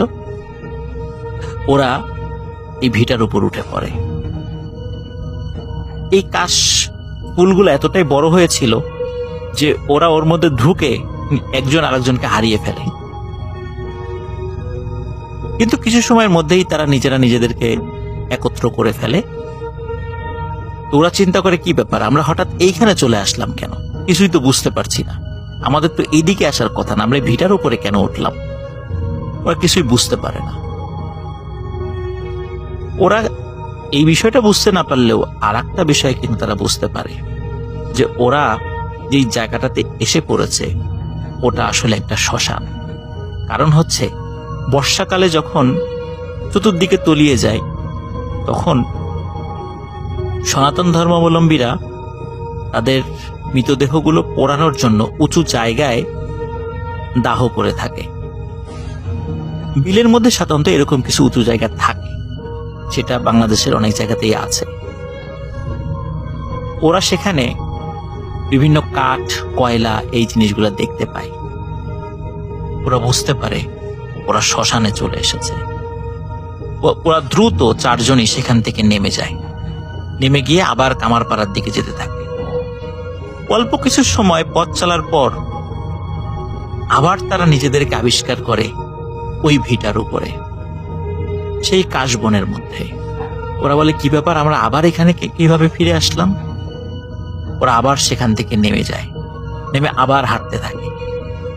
আবারও কিছু সময় পর ওরা নিজেদেরকে আবিষ্কার করে সেই কাশবনের মধ্যে। এভাবে 3 বার হয়। 3 বার যখন হয়ে যায়, তখন ওই যে মাদ্রাসায় পড়ুয়া যে বন্ধু হৃদয়, ও বলে, আজ মনে হয় এখান থেকে আমরা বেঁচে ফিরতে পারবো না। ও জোরে জোরে পবিত্র কোরআন থেকে তেলাওয়াত করতে থাকে, এবং যখন পবিত্র কোরআন থেকে তেলাওয়াত করতে থাকে, তখন ওই তেলাওয়াত করতে করতে ওরা আবার ওইখান থেকে নেমে যায়। তখন আর এই ভিটায় আর ফিরে তারা আসে না। তখন তারা সত্যি ওই বিল থেকে বের হয়ে একটি বাজারে গিয়ে ওঠে। ওই বাজারে যাওয়ার পর ওরা পথ খুঁজে পায় এবং সেই কামারপাড়া মাহফিল প্যান্ডেলে তারা চলে যায়। কিন্তু মাহফিলের প্যান্ডেলে গিয়ে দেখে, এ কি, মাহফিল তো শেষ, ওরা বলে কি ব্যাপার, মাহফিল কি হলো? ওখানকার লোকজন বলে, যারা প্যান্ডেলের দায়িত্বে ছিল, দেখে প্যান্ডেল খুলে গুছাচ্ছে, বলে মাহফিল তো শেষ। বলে মাহফিল শেষ মানে এখন কয়টা বাজে? তখন ওই লোকগুলো বলে, তোমাদের কি মাথা খারাপ? এখন রাত বাজে 2:30। এত সময় পর্যন্ত কি মাহফিল চলে? কিছু সময় পরে তো, আর ঘন্টাখানেক পরে তো ফজরের আজান দিবে। ওরা বলে রাত 8টার পরে বের হইলাম, বড় জোর ঘন্টাখানেক সময় পার হওয়ার কথা, কিন্তু এই সময়ের মধ্যে এত কিছু কিভাবে ঘটলো, আর এত সময় আমরা কোথায় ছিলাম? কিছুতেই ওরা হিসাব মিলাতে পারে না। এদিকে তাদের শরীরে কাদা টাদা লেগে মানে ভয়াবহ অবস্থা, আর এত ছোটাছুটির কারণে ওদের ক্ষুধাও লেগেছিল খুব। কিন্তু মাহফিল যেহেতু শেষ, সাধারণত এই সমস্ত গণজমায়েত যে জায়গাগুলোতে হয় সেখানে কিছু ছোট ছোট খাবারের দোকানও বসে, এটা আমরা জানি।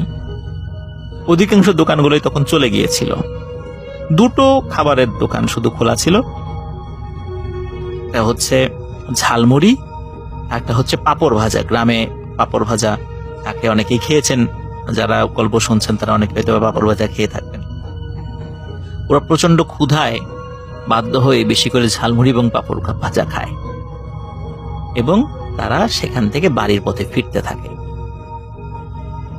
এখানে একটা বিষয়, সেটি হচ্ছে বাড়ির পথে ফেরার সময় ওরা কিন্তু আর ইছামতি বিলের মধ্য দিয়ে যায় নাই। ওরা তখন গ্রামের মধ্য দিয়ে যে রাস্তা, সেই রাস্তাটি ধরে। খুব সময় বেশি লাগুক, কোনো সমস্যা নেই, আবার বিপদে তারা পড়তে চায় না। তখন ওই 1.5 ঘন্টার পথ দিয়েই তারা আগাতে থাকে। গ্রামের পথ দিয়ে আসার সময় বেশ কয়েকটি হন্টেড প্লেস তাদেরকে অতিক্রম করতে হবে। প্রথমত, ওই পথ দিয়ে আসার সময় একটি আর একটা গ্রাম, যে গ্রামের নাম হচ্ছে কল্যাণপুর। এই কল্যাণপুর এরিয়াটা সনাতন ধর্মাবলম্বীরা সেখানে তারা বেশি ছিলেন। তো এই কল্যাণপুর পার হওয়ার সময় একটি শ্মশান পাড়ি দিয়ে আসতে হবে। তারা শ্মশান পাড়ি দিয়ে আসে, কোনো সমস্যা হয় না, কোনো ভয়ানক ঘটনাও তাদের সাথে ঘটে না। আরো কিছু পথ এগিয়ে আসার পর একটি হন্টেড পরিত্যক্ত পুরাতন জমিদার বাড়ি পাড়ি দিতে হবে। সেটাও তারা দিয়ে আসে, কোনো সমস্যা হয় না। এরপরে বহু প্রাচীন একটি বট গাছ পাড়ি দিতে হবে, সেটিতেও কোনো সমস্যা হয় না।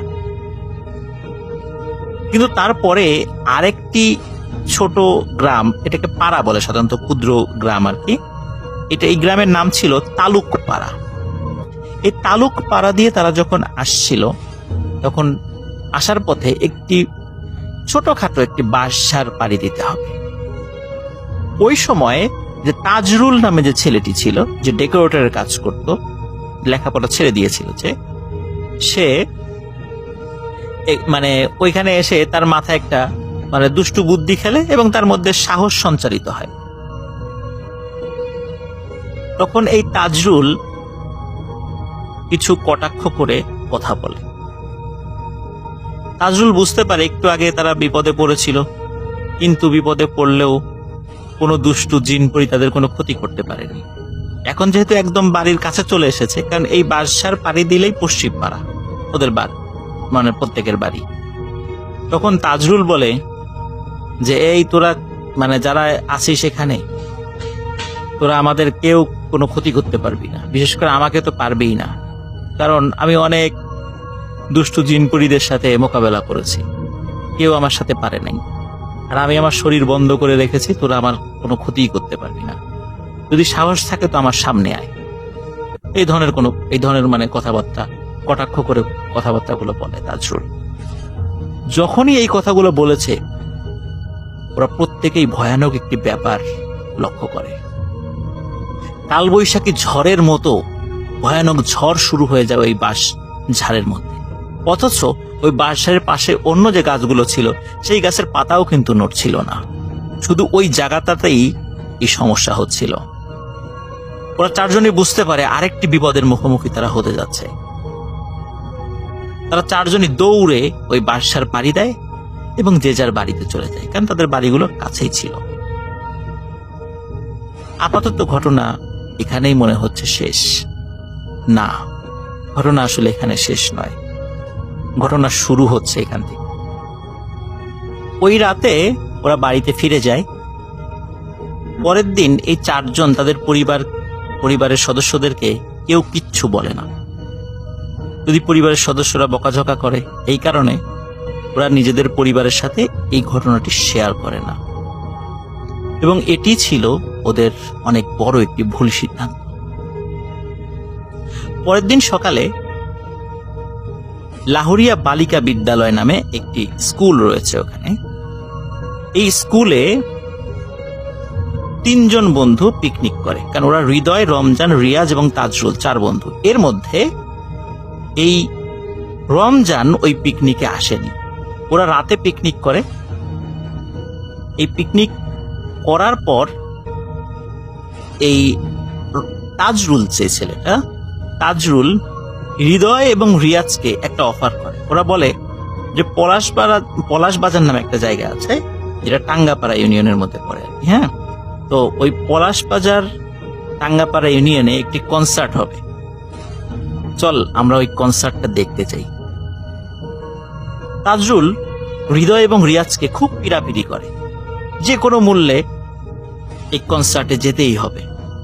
কিন্তু হৃদয় এবং রিয়াজ নাছোড়বান্দা, বলে যে রমজান তো আসেনি, রমজানকে ছাড়া আমরা কনসার্টে যাব না।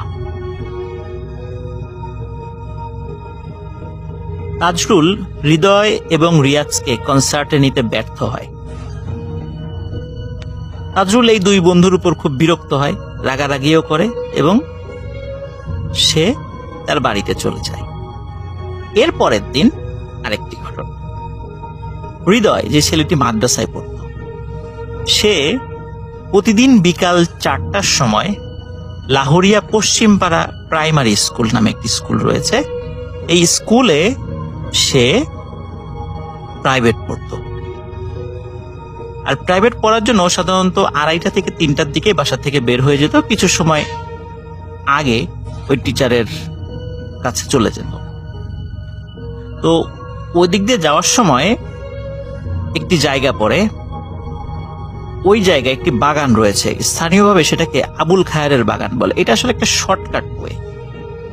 তো হৃদয় ওই দিন ওই শর্টকাট ওয়ে দিয়ে লাহোরিয়া পশ্চিমপাড়া প্রাইমারি স্কুলে প্রাইভেট পড়তে যাচ্ছিল। ও যখন আবুল খায়ের বাগানের মধ্য দিয়ে যাচ্ছিল, তখন হঠাৎ দেখে তাজরুল অন্য 2-3টা ছেলের সাথে বসে তাস খেলছে। ওদের 4 বন্ধুরই কিন্তু আর একটা অভ্যাস ছিল, সেটা হলো এই তাস বা কার্ড খেলা। ওখানে কিন্তু শুধু তাজরুল ছিল, অন্য যারা ছিল রমজান, রিয়াজ, এরা কিন্তু ছিল না। দেখে তাজরুল অন্য কয়েকজনের সাথে মিলে তাস খেলছে। তখন বলে, কিরে তাজরুল, তুই এখানে এই বাগানের মধ্যে তাস খেলছিস? বলে, হ্যাঁ আমি এখানে তাস খেলছি, আয় তুইও বয় আমাদের সাথে। বলে, না না আমার প্রাইভেট আছে, আমি চলে যাবো। আরে প্রাইভেট তো সেই 4টার সময়, আয় একটু বয়, একটু খেল, তারপর যা। তখন কি মনে করে হৃদয়ও তাদের সাথে বসে যায়, তাস খেলতে থাকে। ওরা আবার তাস খেলার সময় টাকা বাজি রেখে খেলত। 5 টাকা 10 টাকা করতে করতে হৃদয় প্রায় 50 টাকা জিতে যায়। হৃদয়ের মধ্যে লোভ লেগে যায়, কারণ ওই যে 5 টাকা 10 টাকা করে জিতছে, আস্তে আস্তে 50 টাকা হয়ে গেছে। এই 5 টাকা 10 টাকা জিততে জিততে ওর মনের ভিতরে যেহেতু লোভ সৃষ্টি হয়েছে, যেন দীর্ঘক্ষণ সে এই তাস খেলায় বুঁদ হয়ে থাকে। হঠাৎ আসরের আজান দিয়ে দেয়। শীতকালে সাধারণত 4টার দিকে আসরের আজান দিয়ে দেয়, 3:45 4টা, আপনারা তো জানেন এটা।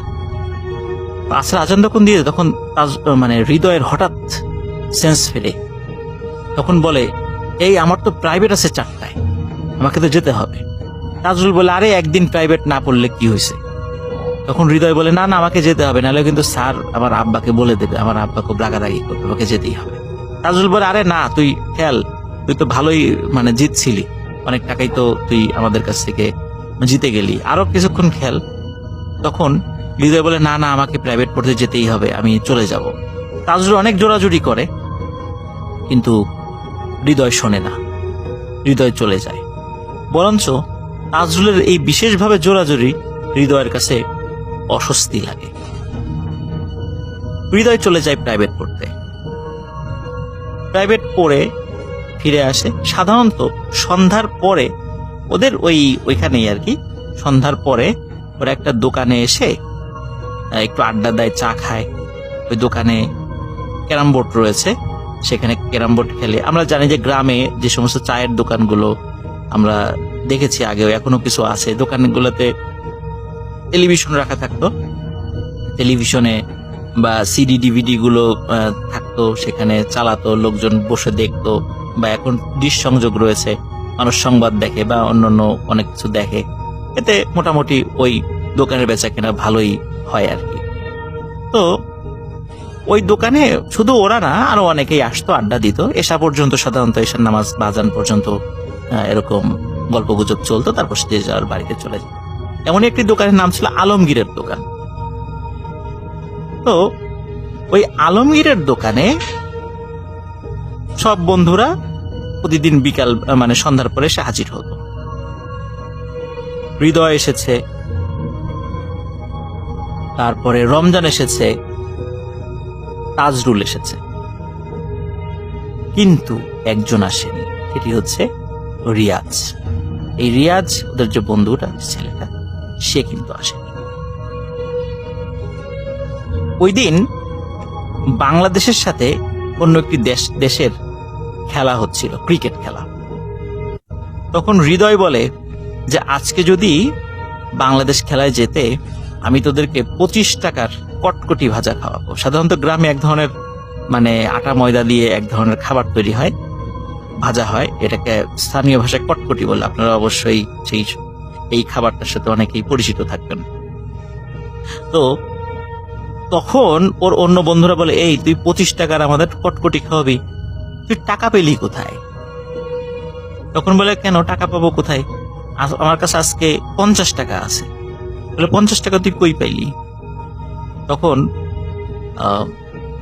হৃদয় বলে যে আমি তো এই প্রাইভেট পড়তে যাচ্ছিলাম, তখন ওই আবুল খায়ের বাগানের মধ্যে দিয়ে যাচ্ছিলাম, তখন দেখি তাজরুল অন্য কয়েকজনের সাথে তাস খেলছে। আমি সেখানে বসে গেলাম, সেখানে ওই তাজরুলের সাথে খেলে আমি 50 টাকা জিতছি। তখনও কিন্তু তাজরুল ওই এসে আসে নাই, তখনও এসে পৌঁছে নাই আর আবুল খায়ের দোকানে, সরি আলমগীরের দোকানে। তখন রমজান বলে ওঠে যে তুই তাজরুলের সাথে তাস খেললি মানে? বলে, হ্যাঁ তাস খেলছি। তখন রমজান বলে, এটা হতেই পারে না। হৃদয় বলে, কেন হতে পারে না? বলে, আমরা তো সারাটা বিকাল একসাথে ফুটবল খেললাম তাজরুলের সাথে। তাজরুল এই সন্ধ্যার আগে বাড়িতে গেছে, ফুটবল খেলে ও গোসল করে এই যে এখনই চলে আসবে। হৃদয় বলে, না এটা হতেই পারে না, এই দেখ আমার কাছে টাকা, এই টাকাটা আমি জিতছি ওর সাথে তাস খেলে। তখন রমজান বলে যে না, তুই মিথ্যা বলতেছিস। হৃদয় এটা মানে না। তখন ওইখানে থাকা আরো অনেক লোক সাক্ষ্য দেয় যে না, আজ দুপুর থেকেই একদম সন্ধ্যা পর্যন্ত ফুটবল খেলা হয়েছে, তাজরুল ছিল গোলকিপার, এবং সেটা অনেকেই দেখেছে। তখন হৃদয় বলে, তাহলে আমি তাস খেললাম কার সাথে? সেটা কে ছিল? ইতোমধ্যে তাজরুল এসে উপস্থিত হয়। তখন তাজরুলকে হৃদয় বলতে থাকে যে, এই তাজরুল, আমার সাথে তুই তাস খেললি?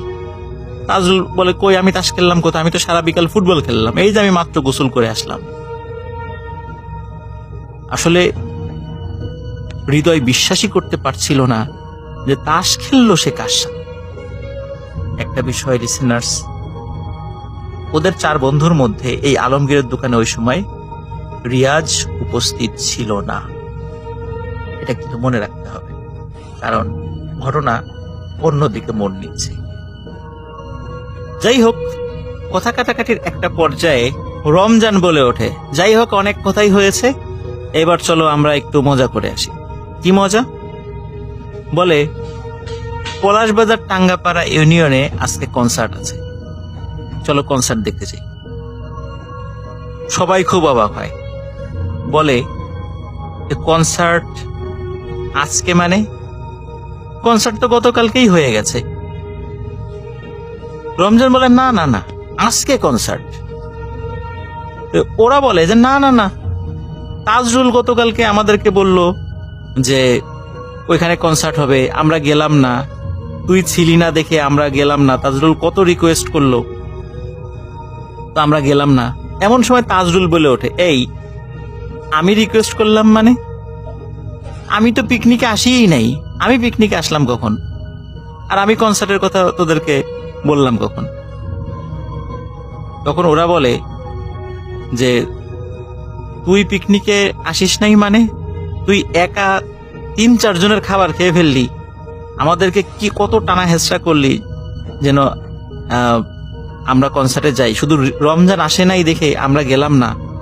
এখন তুই বলতেছিস যে তুই পিকনিকেই আসিস নাই, আমাদেরকে কনসার্টের কথা বলিস নাই। তাজরুল বলে না, ইম্পসিবল, এটা হতেই পারে না, আমি গতকালকে আসিই নাই রাতের বেলা, পিকনিক তো দূরের কথা। কারণ আমাদের খেতে সেচের কাজ করার দরকার ছিল। আমার আব্বা আমাকে গতকালকে সন্ধ্যার পর থেকে বাসা থেকে বেরোতেই দেয় নাই। আমার আব্বার সাথে সারাটা রাত আমি খেতে কাজ করছি।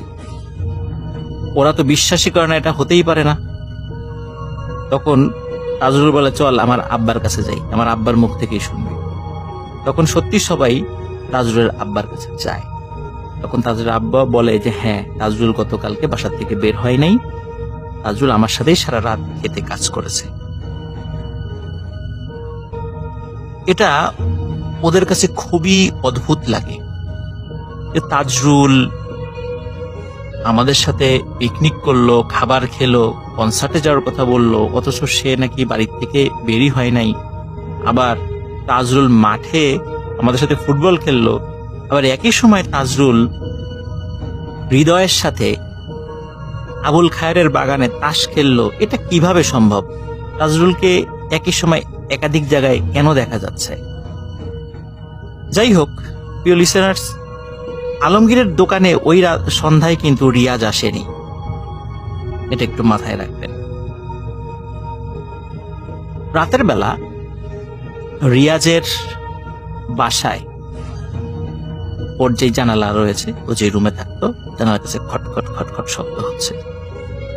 রিয়াজ জানালা খুলে দেখে তাজরুল দাঁড়িয়ে আছে। তাজরুল বলে, রিয়াজ চল আমরা কামারের পুকুরে যাই।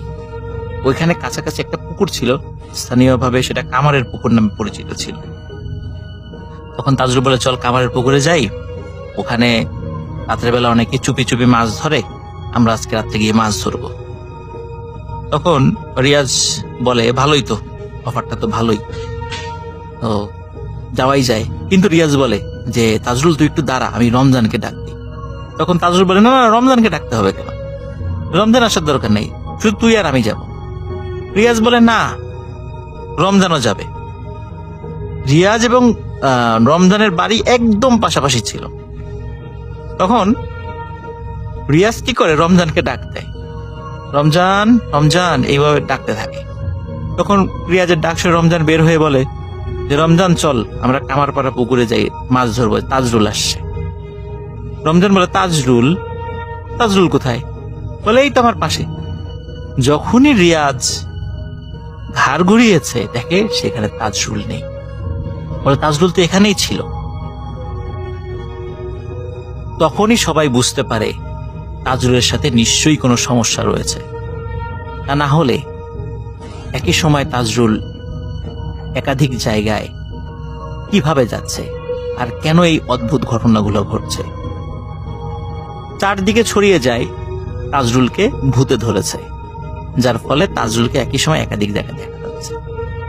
যখন খবরটা চাউর হয়ে যায়, তখন তাজরুলের পরিবার থেকে কাছাকাছি একটি গ্রাম রয়েছে, ওই গ্রামের নাম হচ্ছে তৈলক্ষ্যপাড়া। ওই তৈলক্ষ্যপাড়ায় ইসলাম ফকির নামে ভালো একজন কবিরাজ রয়েছেন। উনি সাম্প্রতিক সময়ে মারা গেছেন, আল্লাহ তাকে বেস্ট নসিব করুন।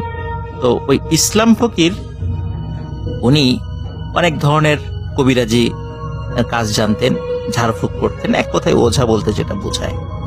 উনি প্রতি বৃহস্পতিবার উনি রুগী দেখতেন। তাজরুলকে নিয়ে যাওয়া হয়। ইসলাম ফকির তাজরুলকে দেখেই বলে ওর উপর তো খুবই দুষ্ট পিশাচের নজর পড়েছে। ইসলাম ফকির সেই পিশাচকে হাজির করেন। সেই পিশাচ নিজের মুখেই অনেক কথা স্বীকার করে। সেই পিশাচ বলে যে যেই রাত্রে ওরা ইসামতি বিলের মধ্য দিয়ে ওয়াজ মাহফিল দেখতে যাচ্ছিল বা শুনতে যাচ্ছিল, তখন আমরা কয়েকজনের মাথায় একটা দুষ্ট বুদ্ধি খেলে যাই। আমরা তখন ওদের 4 জনের পিছু নেই, ওদের বিভিন্নভাবে ভয় দেখাই। সেই সেচ ঘরের মধ্যে লাশ সেজে থাকা, আলো দিয়ে ঘরকে অদ্ভুতভাবে আলোকিত করা, পরিচিত এক কৃষকের ছদ্মবেশে সেখানে থেকে ওদেরকে ভয় দেখানো, ওদেরকে কৌশলে শ্মশান ভিটায় নিয়ে আসা। আমাদের উদ্দেশ্য ছিল শ্মশান ভিটায় নিয়ে এসে ওদেরকে ছোটখাটো ক্ষতি করা, খুব বড় ক্ষতি করা না, যাতে ওরা ভয় পায়। কিন্তু ওদের মধ্যে থেকে হৃদয় যখন উচ্চস্বরে কোরআন তেলাওয়াত শুরু করে, তখন ওদেরকে আমরা কোনো ক্ষতি করতে পারিনি, ওরা চলে যায়। ওরা যখন তালুকপাড়া বাঁশঝাড়ের কাছে এসে, বিশেষ করে তাজরুল যখন আমাদেরকে কটাক্ষ করে কথা বলে, তখন আমরা খুব ক্ষিপ্ত হই। তখন আমরাও প্রতিজ্ঞা করি যে তাজরুলকে আমরা দেখে নেব, এবং শুধু তাজরুল নয়, তাজরুল সহ আরো যে ওদের 3 বন্ধু রয়েছে, হৃদয়, রমজান এবং রিয়াজ, ওদেরও অনেক বড় ক্ষতি করব। এই কারণে প্রথমে আমি ওদেরকে পিকনিকের নাম করে তাজরুল সেজে লাহোরিয়া বালিকা বিদ্যালয়ে নিয়ে যাই রাত্রিবেলা। পিকনিকের পরে কনসার্টের নাম করে হৃদয় এবং রিয়াজকে ক্ষতি করার জন্য নিয়ে যাওয়ার চেষ্টা করি, কিন্তু সম্ভব হয়নি। রমজান না থাকার কারণে, রমজানকে ছাড়া ওরা যাবে না, এই কারণে ওই রাত্রে ওদেরকে ক্ষতি করতে পারিনি।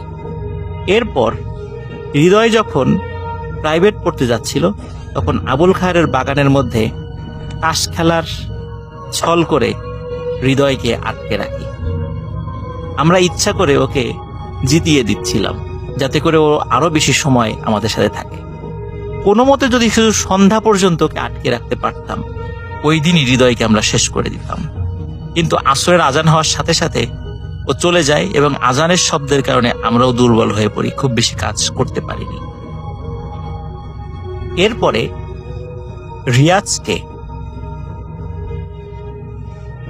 মাছ ধরার কথা বলে তাজরুল সেজে বাড়ির থেকে বের করে নিয়ে আসার চেষ্টা করি, কিন্তু রিয়াজ রমজানকে ছাড়া মাছ ধরতে যাবে না। রমজানকে যখন ডেকে নিয়ে আসে, তখনও আমরা চলে যেতে বাধ্য হই, তখনও আমরা ব্যর্থ হয়ে যাই। এই কারণে এখন পর্যন্ত ওদেরকে ক্ষতি করতে না পারলেও ওদেরকে অবশ্যই ক্ষতি করব, আর তাজরুলের অনেক বড় ক্ষতি করব। তখন ইসলাম ফকির বলে যে তোর নাম কি? তখন ওই পিশাচটি বলে, আমার নাম নিশি, নিশি আমার নাম। যাই হোক, ইসলাম ফকির তার রিচুয়াল করে অনেক কষ্টে নিশির হাত থেকে তাদেরকে আল্লাহর রহমতে রক্ষা করেন।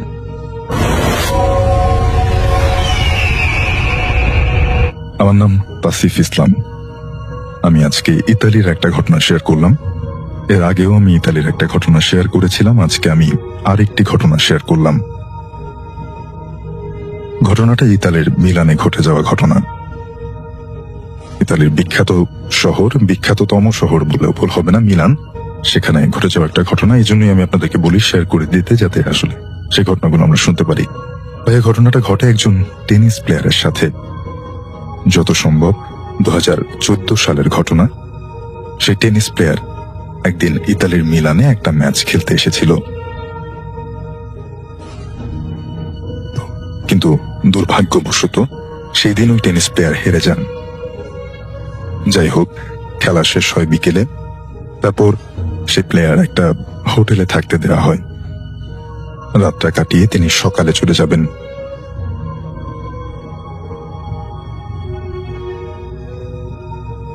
হোটেলে গিয়ে তিনি তার রুমে চলে গেলেন। ভাইয়া আগেই বলে রাখি, সেই হোটেলে প্রায় 300 মিটার দূরে একটা পার্ক আছে, যে পার্কটা ছিল খুবই সুন্দর এবং মনোরম। তো সেদিন হেরে যাওয়াতে ওই টেনিস প্লেয়ারের মন খুব খারাপ ছিল। তো সেই টেনিস প্লেয়ার এক পর্যায়ে হাঁটতে হাঁটতে সেই পার্কে চলে যায়। সেখানে তখন কোনো মানুষও ছিল না, রাত তখন প্রায় 11টার মতো। বসলেন, তিনি বসে বসে সময় কাটাচ্ছিলেন। প্রায় 10 মিনিট পর হঠাৎ করে সেই প্লেয়ার দেখলেন তার সামনে দুইটা ছোট শিশু খেলা করছে। শিশু দুটোই ছিল ছেলে এবং তাদের বয়স আনুমানিক 6 বছর। সেই প্লেয়ার তখন এই দৃশ্য দেখে খুব অবাক হন, কারণ এত রাতে ছোট শিশু কোথা থেকে আসবে, তাও আবার এই নির্জন পার্কে। সে টেনিস প্লেয়ার তখন ভেবেছিল হয়তো কেউ তার শিশুদেরকে এখানে রেখে গেছে, আর না হয় এই দুইটা শিশুই হয়তো হারিয়ে গেছে।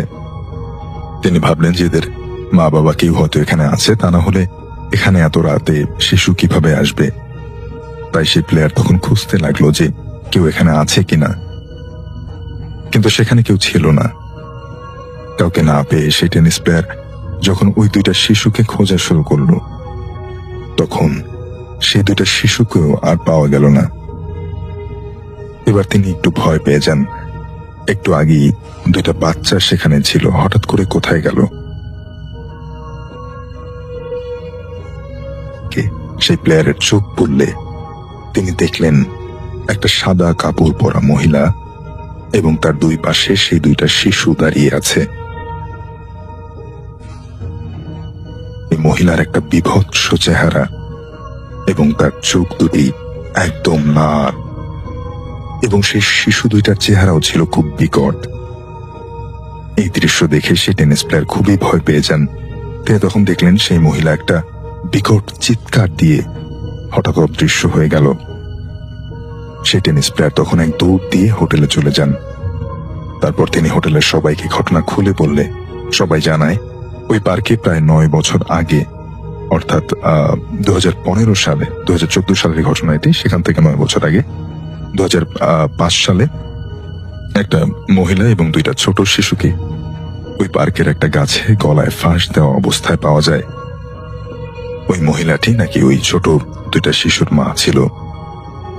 এই মৃত্যুর কোনো কারণ জানা যায়নি, তবে ওই ঘটনার পর থেকেই নাকি ওই পার্কে মাঝে মাঝে একটা মহিলা এবং দুইটা ছোট শিশুকে রাতে ঘুরে বেড়াতে দেখা যায়, এবং মাঝে মাঝে নাকি ওই পার্ক থেকে অনেক জোরে আর্তনাদের শব্দ শোনা যায়। তবে এরা মানুষের কোনো ক্ষতি করে না। তো ভাইয়া, এটাই ছিল আমার ঘটনাটা একদমই সত্য। আমি ওই হোটেলের এক ওয়েটারের মুখ থেকে ঘটনাটা শুনেছি। ভালো লাগলে পড়ে শোনাবেন। আমি বিদায় নিচ্ছি, ভালো থাকবেন। আসসালামু আলাইকুম। ঘটনাটি আমাদেরকে পাঠিয়েছেন তাসিফ ইসলাম, ইতালির মিলান থেকে।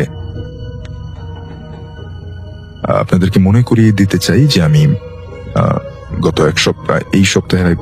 সপ্তাহের আগের সপ্তাহে আমি একটা ঘটনা পড়েছিলাম। আমাদেরকে খুলনা থেকে সুলাইমান হোসেন বারবারই আমাদেরকে ঘটনা পাঠান, এবং তিনি অনেক প্যারানর্মাল অ্যাক্টিভিটিস এর মধ্য দিয়ে গিয়েছেন।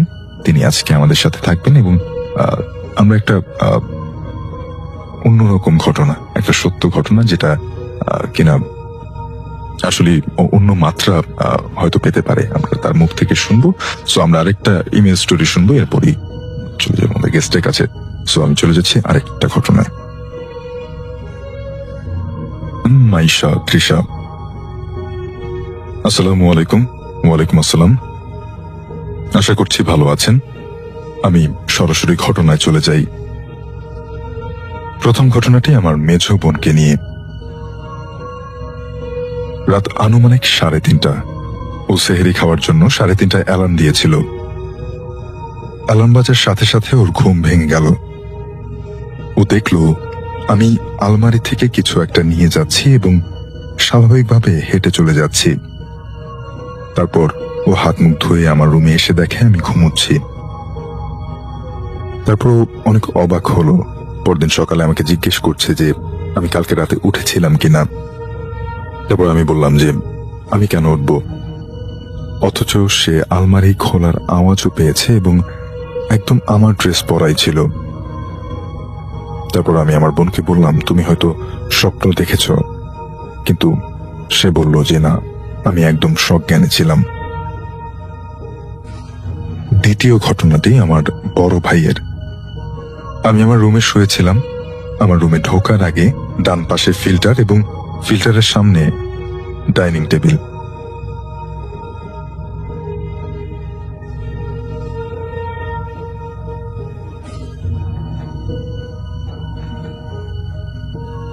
টেবিল এবং তার একটু পরে হাত ধোয়ার বেসিন আছে এবং বেসিনের উপরে একটা আয়না। যাই হোক, ঘটনায় ফিরে আসি। রাত 1:05-10 হবে। আমি শুনছিলাম কিন্তু শুয়েছিলাম, কিন্তু ঘুম আসছিল না। এমন সময় আমি উপরে তাকালাম। তাকিয়ে দেখলাম আমার বড় ভাই ফিল্টার থেকে গ্লাসে পানি নিচ্ছে। সামনে পর্দা দেয়া, আর পর্দাগুলো একটা সাইড করে রাখা ছিল। সে পানি নেওয়ার শেষ করে ওই সাইড করা পর্দার মাঝখান দিয়ে আমাকে দেখছে। আমি ভয় না পেয়ে ভাবলাম যে ভাই আমাকে ভয় দেখানোর জন্যই হয়তো এমন করছে। আগেই বলেছিলাম বেসিনের উপরে আয়নার কথা। আমার চোখ সেই আয়নায় পড়ে। আমি দেখলাম আয়নাও ভাইয়ার ফেস দেখা যাচ্ছে, আবার পর্দার ফাঁক দিয়েও দেখা যাচ্ছে। এটা দেখে আমি প্রচন্ড ভয় পাই। অর্থাৎ যদি তিনি সেই দরজার সামনে দাঁড়িয়ে পর্দার ফাঁক দিয়ে তার দিকে তাকিয়ে থাকেন, তাহলে স্বভাবতই তিনি আয়নার দিকে তাকিয়ে নেই। অথচ তিনি দেখছিলেন যে তার ভাই একই সাথে পর্দার ফাঁকা দিয়ে তাকে দেখছিলেন, তার দিকে তাকিয়েছিলেন এক দৃষ্টিতে। তিনি ভেবেছিলেন তাকে ভয় দেখানোর জন্য, এবং আয়নায়ও তার মুখটা দেখা যাচ্ছিল এমন ভাবে যাতে সে হয়তো আয়নায় তাকিয়ে আছে। অর্থাৎ দুই জায়গায় তার মুখটা দুদিকে ফেরানো ছিল। এটা দেখে আমি প্রচন্ড ভয় পাই। তারপর আর উপরে তাকানোর সাহস হয়নি আমার। তারপরের দিন আমি ভাইয়াকে জিজ্ঞেস করলাম, তুমি কালকে রাতে ফিল্টার থেকে পানি নিয়ে এসেছিলে? ভাইয়া বলল যে না, আমি তো কালকে অনেক আগেই ঘুমিয়ে গিয়েছিলাম। আমি বললাম কয়টায়? ও বলল 12টার আগেই। আর আমার সাথে এই ঘটনাটা ঘটেছে রাত 1টার দিকে। এই ঘটনার কোনো ব্যাখ্যা থাকলে জানাবেন। গুছিয়ে না লিখতে পারার জন্য ক্ষমা চাচ্ছি। ঘটনাটি ভালো লাগলে পড়ে শোনাবেন। কাহিনীটি হচ্ছে রইস ব্যাপারীর, এবং তিনি পেশায় একজন দোকানদার, এবং সেই কাহিনীটি ঘটেছিল অনেকদিন আগে। সঠিক বছর বলতে পারবো না, আমি আপনাদেরকে বলছি, আমার মতো করে কাহিনীটি বলছি।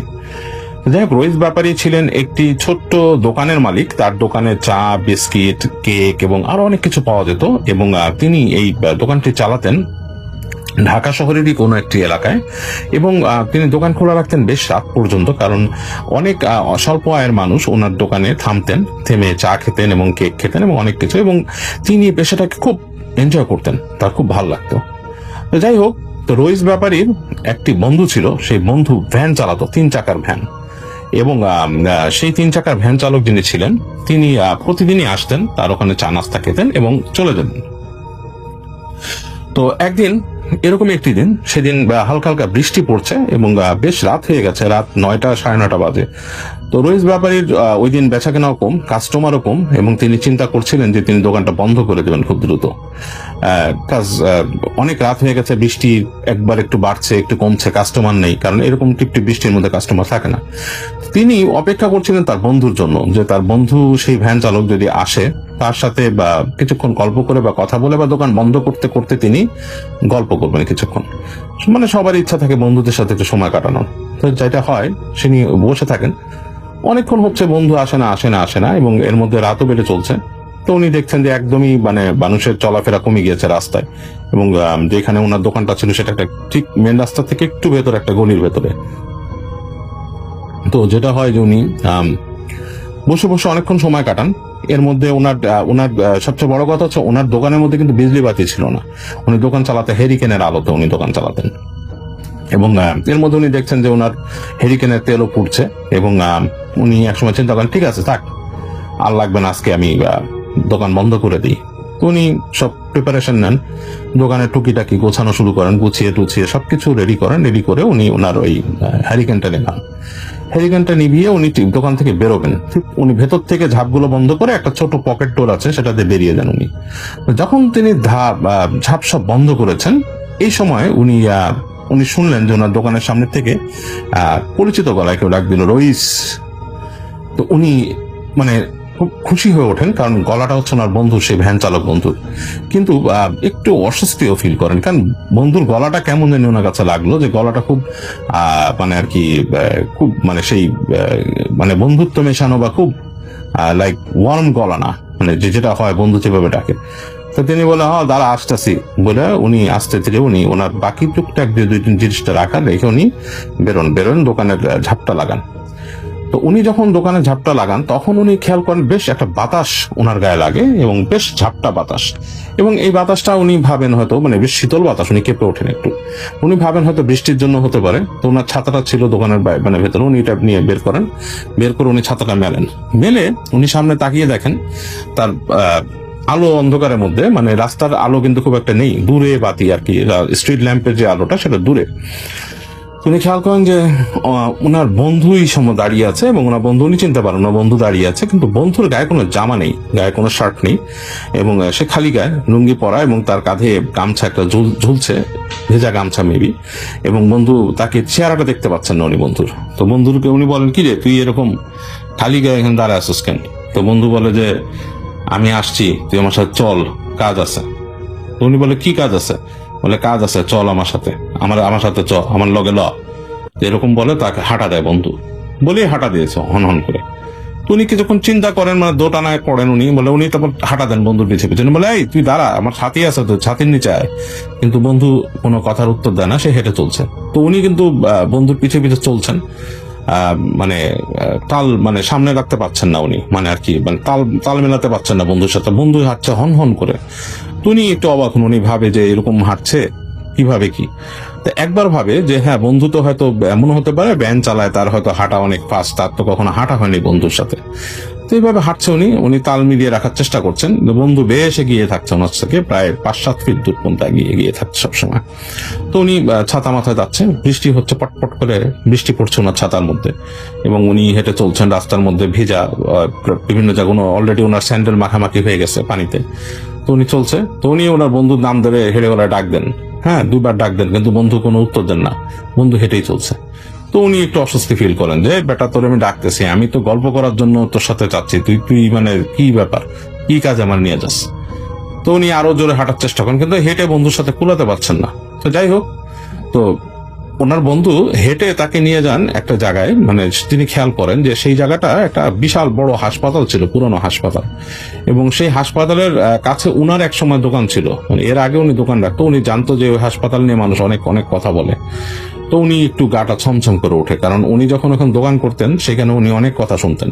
সেই হাসপাতালের একটা ওখানে মর্গ ছিল, এবং ওই মর্গের পাশেই আর কি অনেক কথা, ওই হাসপাতালের মর্গের পাশে লাশ কাটা ঘর ছিল, সেখানে অনেক কথা ছিল। তো ওনার গাটা একটু ছমছম করে ওঠে, উনি চিন্তা করে যে কিরে এই মানে এইদিকেও নিয়ে আসলো কেন আমারে।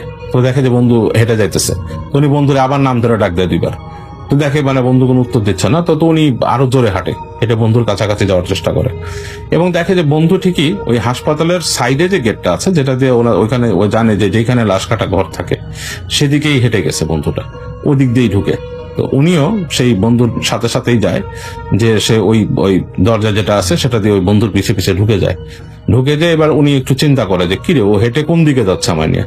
দেখে যে উনি যখন যাচ্ছে না, দাঁড়িয়ে আছে, তো বন্ধুরা অনেক দূর হেঁটে চলে গেছে। তখন হেঁটে সামনে যে একটা জায়গায় দাঁড়াইছে, যে জায়গাটায় দাঁড়াইছে সেখানে একটা গাছ ছিল, এবং গাছের নিচে তো ছায়ায় বন্ধুকে আরো দেখা যাচ্ছে না।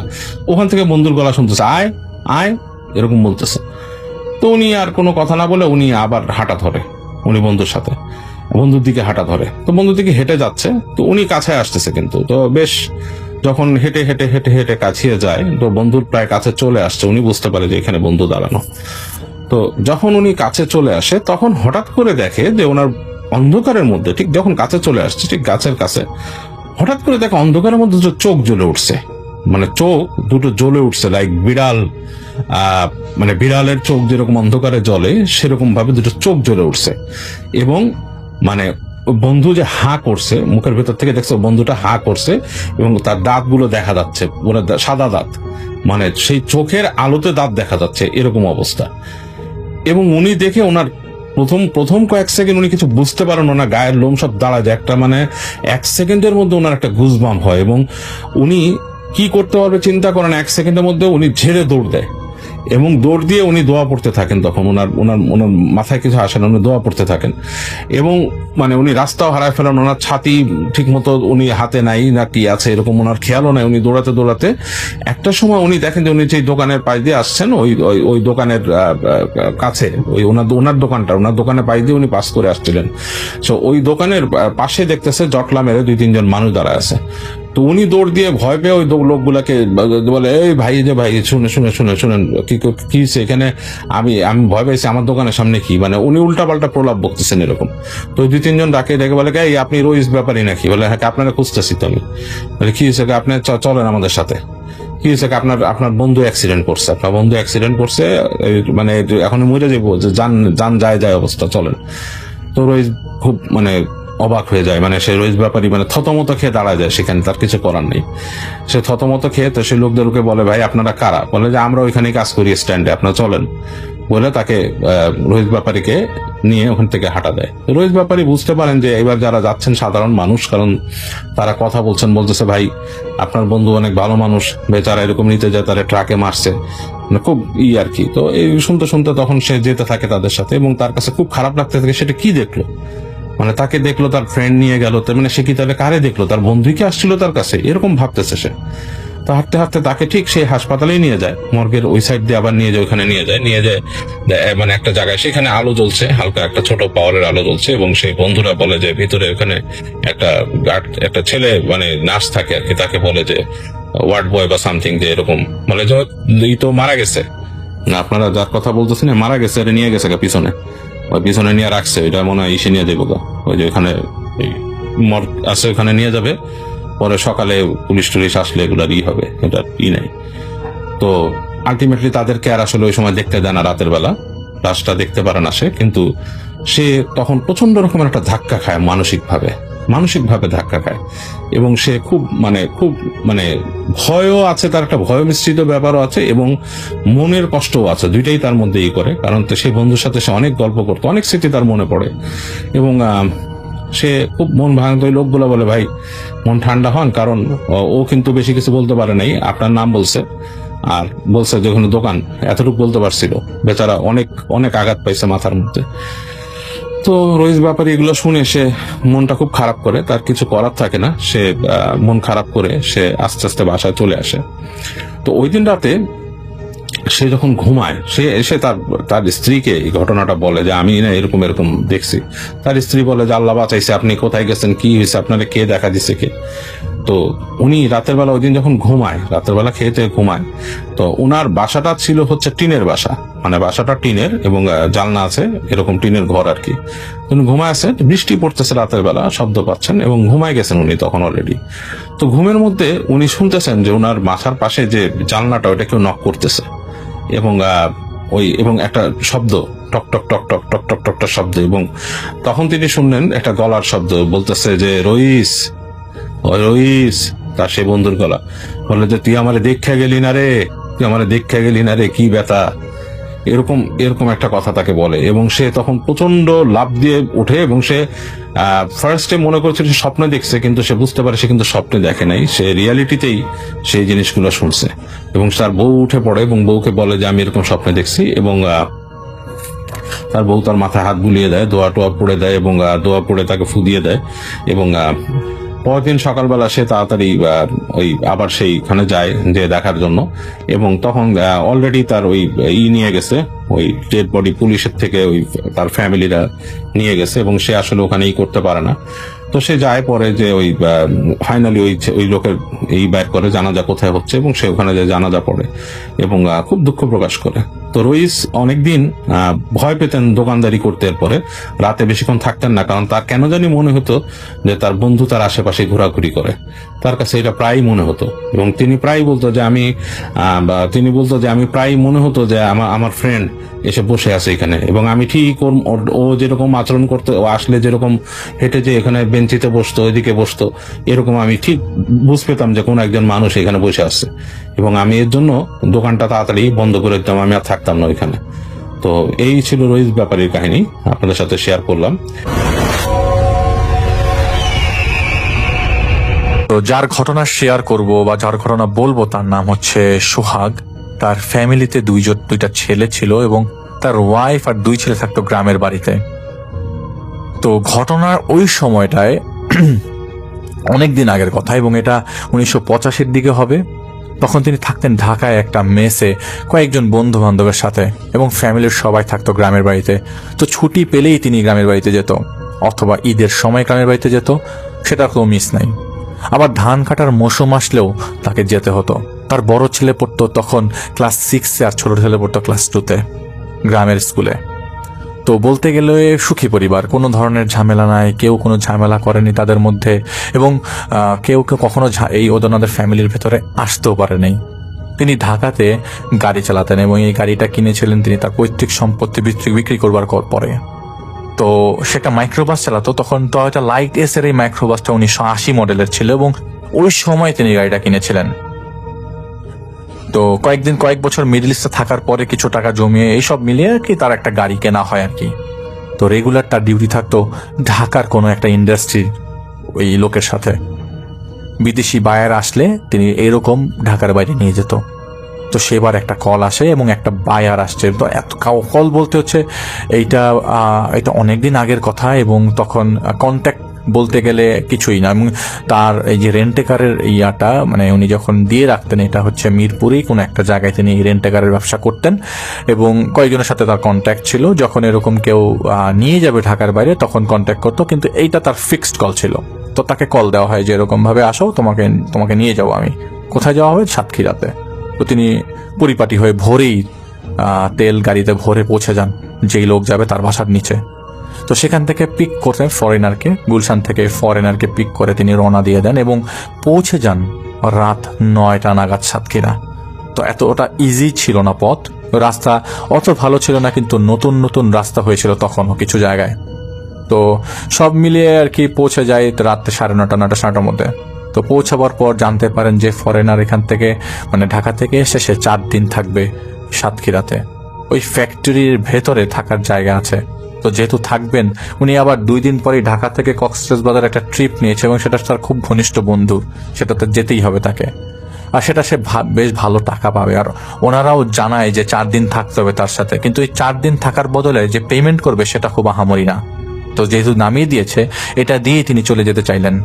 আর তাদের মধ্যে বেশ কথা কাটাকাটি হয়, কিন্তু উনি রাগের মাথায় ওই সময় ওইটা জায়গাটা লিভ করে।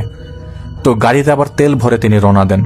তো আগে আমি বলে রাখি যে আমি লাস্ট একটা স্টোরিতেও বলেছিলাম যে তখন কিন্তু এইসব ঢাকার জায়গা দূরে, এখন যেমন কমিউনিকেশন খুব ইজি ছিল, তখনকার কমিউনিকেশন অত ইজি ছিল না। তখন অনেক অনেক সময় লাগতো। তো ভোর 6টা থেকে রাত 9টা, অলমোস্ট 15 ঘন্টা 20 ঘন্টার কাছাকাছি চলে যায়। পরে রাস্তায় লাগে প্রচন্ড ক্ষুধা, রাত তখন 12টা বেজে গেছে, তো অলমোস্ট 18 ঘন্টা ড্রাইভ করেছে তিনি। তো চারিপাশ অন্ধকার। তো অন্ধকার বলতে 1985 সাল। এখনই রাস্তায় বের হলে দেখা যায় মাঝে মধ্যে আপনারা যখন ঢাকার বাইরে যাবেন, 2 পাশে শুধু খা খা করতে থাকে, দেখবেন রাতে 2টা 3টার দিকে বাসের মধ্যে থেকে যারা যান একটু উকি মারলেই দেখবেন যে খা খা করতে থাকে, খালি বাসের লাইটটা পাওয়া যায়। আর তখন 1985 সালের কথা, তখন গাড়ি ঘোড়াও তো এত ছিল না, 2-1টা ট্রাক নাকি যেত 10 মিনিট পর পর। আমারও তখন জন্ম হয়নি। তো যেহেতু বাংলাদেশ দাপড়িয়ে বেড়ায় তিনি, ওনার সাহস ছিল। তো উনি খালি ট্রাক স্ট্যান্ড খুঁজছিল যে কিছু খাওয়া যায় নাকি। আর সেদিন মন মানসিকতা ঠিক না থাকায় তিনি খুঁজছিলেন যে প্রায় 20 ঘন্টা যাবত ড্রাইভ করে যাচ্ছেন, কিন্তু মানে টায়ার্ডে তার ঘুম চলে আসছিল, কিন্তু কোনো দোকান পাচ্ছিল না। তিনি লক্ষ্য করেন ঘুম ঘুম চোখে একটা ট্রাক স্ট্যান্ডের মতো কি জানি দূরে দেখা যাচ্ছে, ছোট্ট টঙের দোকান। আশেপাশে কোনো কিছুই নাই, কিন্তু টঙের দোকানটা এমন একটা পজিশনে যেখানে মনে হচ্ছে যে ট্রাক থামবে, মানে বেশ বড় জায়গা নিয়ে। তো যাই হোক, ওখানে কোনো ট্রাক নাই, ট্রাক ছিল না। 2জন লোক চা খাচ্ছিল এবং তাদের দুজনের পুরো শরীর চাদরে ঢাকা, আর তাদের মুখ ঢাকা, মানে দেখা যাচ্ছে না। চা আর একটা পান অর্ডার দিল এবং যদি পান না খায়, যদি চা না খায়, তিনি ড্রাইভ করতে পারবে না। তো তিনি দোকানদারকে বলে একটা চা দেন, একটা পান দেন। দোকানদার কোনো কথা না বলে পান দিল আর 1 কাপ চা দিল। তিনি চা খেয়ে বলল, বেশ মজার চা তো, আরেক কাপ দেন। তো আরেক কাপ চা খাওয়ার সময় দোকানদার বলল, আপনার টাকা দেওয়া লাগবো না। তো উনি বলি, কেন? একটা কাম করেন। তিনি অবাক হয়ে বলেন মানে কি? তিনি বলেন, আপনার গাড়িতে 3 জন বৈশা আছে, হ্যাঁ করে একটা জায়গায় নিয়ে যাইতে হবে, টাকা পাইবেন, যা চাইবেন তাই। তো তিনি বলেন, মানে কি? তো তার গাড়িতে তো, আমার গাড়িতে তো আমি কাউকে নিব না, তোমাকে কে বসে গাড়িতে বসে আছে? তো ওখানে ডাকাতির একটা টেন্ডেন্সি ছিল, এখনো আছে, কিন্তু এখন অতটা নাই, কারণ আমাদের হাইওয়ে পেট্রোল থাকে। তখন অনেক টেন্ডেন্সি ছিল, তখন আরো বেশি ছিল। রুলস এত স্ট্রিক্টলি কেউ ফলো করতো না। ইভেন মার্ডার করে ওরা ধান খেতে ফেলে দিলে তখন বোঝা যেত না যে কে মার্ডার করেছে, তখন এত খারাপ অবস্থা ছিল। তিনি দোকানদারকে বলেন, ওই মিয়া, আমার গাড়িতে মানুষ রয়েছে, কে বলছে মিয়া তোমারে? উনি দৌড়ে গাড়ির কাছে যান এবং গেট খুলতে খুলতে বলেন, ওই মিয়া নামেন বইতেছি, নাইলে সবাই শাবল দিয়ে বিরামো। ওনার গাড়িতে আবার ওই যে গাড়ির ইনস্ট্রুমেন্ট বলতে শাবল ছিল আর কি। তিনি গেট খুলতেই দেখেন ওখানে একজন মানুষ সাদা কাপড়, লাশের কাফন পরা শুয়ে আছে, আর গাড়ির ভেতরে পুরা শরীর ঢাকা। তার গাড়ির সিটগুলো সব নোয়ানো, আর পেছনে 2 জন লোক বসা। তিনি বলতেছেন, কি নামেন। সাথে সাথে তিনি বুকে ব্যথা অনুভব করতে লাগলেন। এটাও শুনতে লাগলেন, এখানে আমাদের নেয়া ছাড়া তোমার আর কোনো পথ নাই। এই লাশটা দাফন হবে সিরাজগঞ্জের কোনো একটা জায়গায়, কোনো একটা কবরে তোমাকে আমাদের নিয়ে যেতে হবে। তিনি আর নড়তে পারছেন না, স্টিফ হয়ে গেছেন একটা জায়গায়। তার মনে হতে লাগলো যে তার বুকের থেকে কেউ হাতটা বের করে নিবে। কলিজা ছিঁড়ে যাচ্ছে পেটের ভেতর। এর মধ্যে পেছনে যিনি বসা ছিলেন, তিনি মুহূর্তের মধ্যে মাইক্রোসেকেন্ডের মধ্যে তার সামনে চলে আসলো আর বলল, নিতে হবে তোকে, বাড়াবাড়ি করবি, ক্ষতি হবে। আর রাস্তায় আমাদের পছন্দ করে না এমন কিছু লোকজন আমাদের ফলো করতে পারে। তো আমরা না বলা পর্যন্ত তুই গাড়ি থামাবি না। এবং মুহূর্তের মধ্যে উনি ভেতরে চলে গেলেন, গাড়ির ভেতর। দোকানদার বলল, আমিও যাব, চল। দোকানদার গাড়িতে উঠতেই দেখা গেল ওনাকে ওখানে আর কোনো দোকান নাই। আর তিনি আর তার মধ্যে নাই। তিনি স্বপ্ন দেখছেন, কিন্তু স্বপ্নটা ভাঙছে না। এটা কি ধরনের স্বপ্ন? এরকম কি স্বপ্ন হতে পারে? ডাকাত না, কিছু না, কিন্তু এরকম জিনিস উনি আগে কখনো ফেস করেন না। এতদিন যাবৎ রাস্তায় গাড়ি চালিয়েছে। একবার রাস্তায় বিশাল গাছ পরে ছিনতাই হয়েছিল, কিন্তু এটা ডিফারেন্ট কেস। তিনি এক দৌড় দিলেন, গাড়িতে না উঠে পাশেই একটা ছোট রাস্তার মতো ক্ষেতের আইলের দিকে চলে গেছে। তিনি নিচে নামতেই দেখে সেই লাশটা পড়ে আছে তার সামনে, এবং কাফনের ভেতর থেকে কথা আসছে, আমাকে নিতে হবে, আমার লাশ পচন শুরু হবে যদি আপনি না নেন। আমি অনেক দিন আগে মারা গেছি। ওনার মাথার উপর যেন আকাশ কয়েকবার ভাঙছে আর পড়ছে। উনি কি দেখছেন উনি জানে না, এটা জানবার কথা না, এটা হবার কথা না। উনি পাগল প্রায় হয়ে যাচ্ছে। উনি মনে করছে যে উনি পাগল হয়ে গেছেন। ওনার মনে হচ্ছে হার্ট অ্যাটাক হবে এখনই। বুকের মধ্যে হাত দিয়ে আছেন, কিন্তু বুঝতে পারছেন না ওনার সাথে কি হচ্ছে। এবং উনি জীবিত অবস্থায় সব দেখছেন। উনি কিছুতেই কোনো কিছু বিশ্বাস করতে পারছেন না। হাত পা কাঁপছে, শরীর কাঁপছে, নাড়াতে পারছেন না হাত পা কিছুই। হঠাৎ করে গাড়িতে উঠে বসেন এবং স্টিয়ারিং এ হাত পড়তেই দেখেন গাড়ি অটোমেটিক স্টার্ট হয়ে গেল। কি হচ্ছে তিনি কিছুই বুঝতে পারছেন না।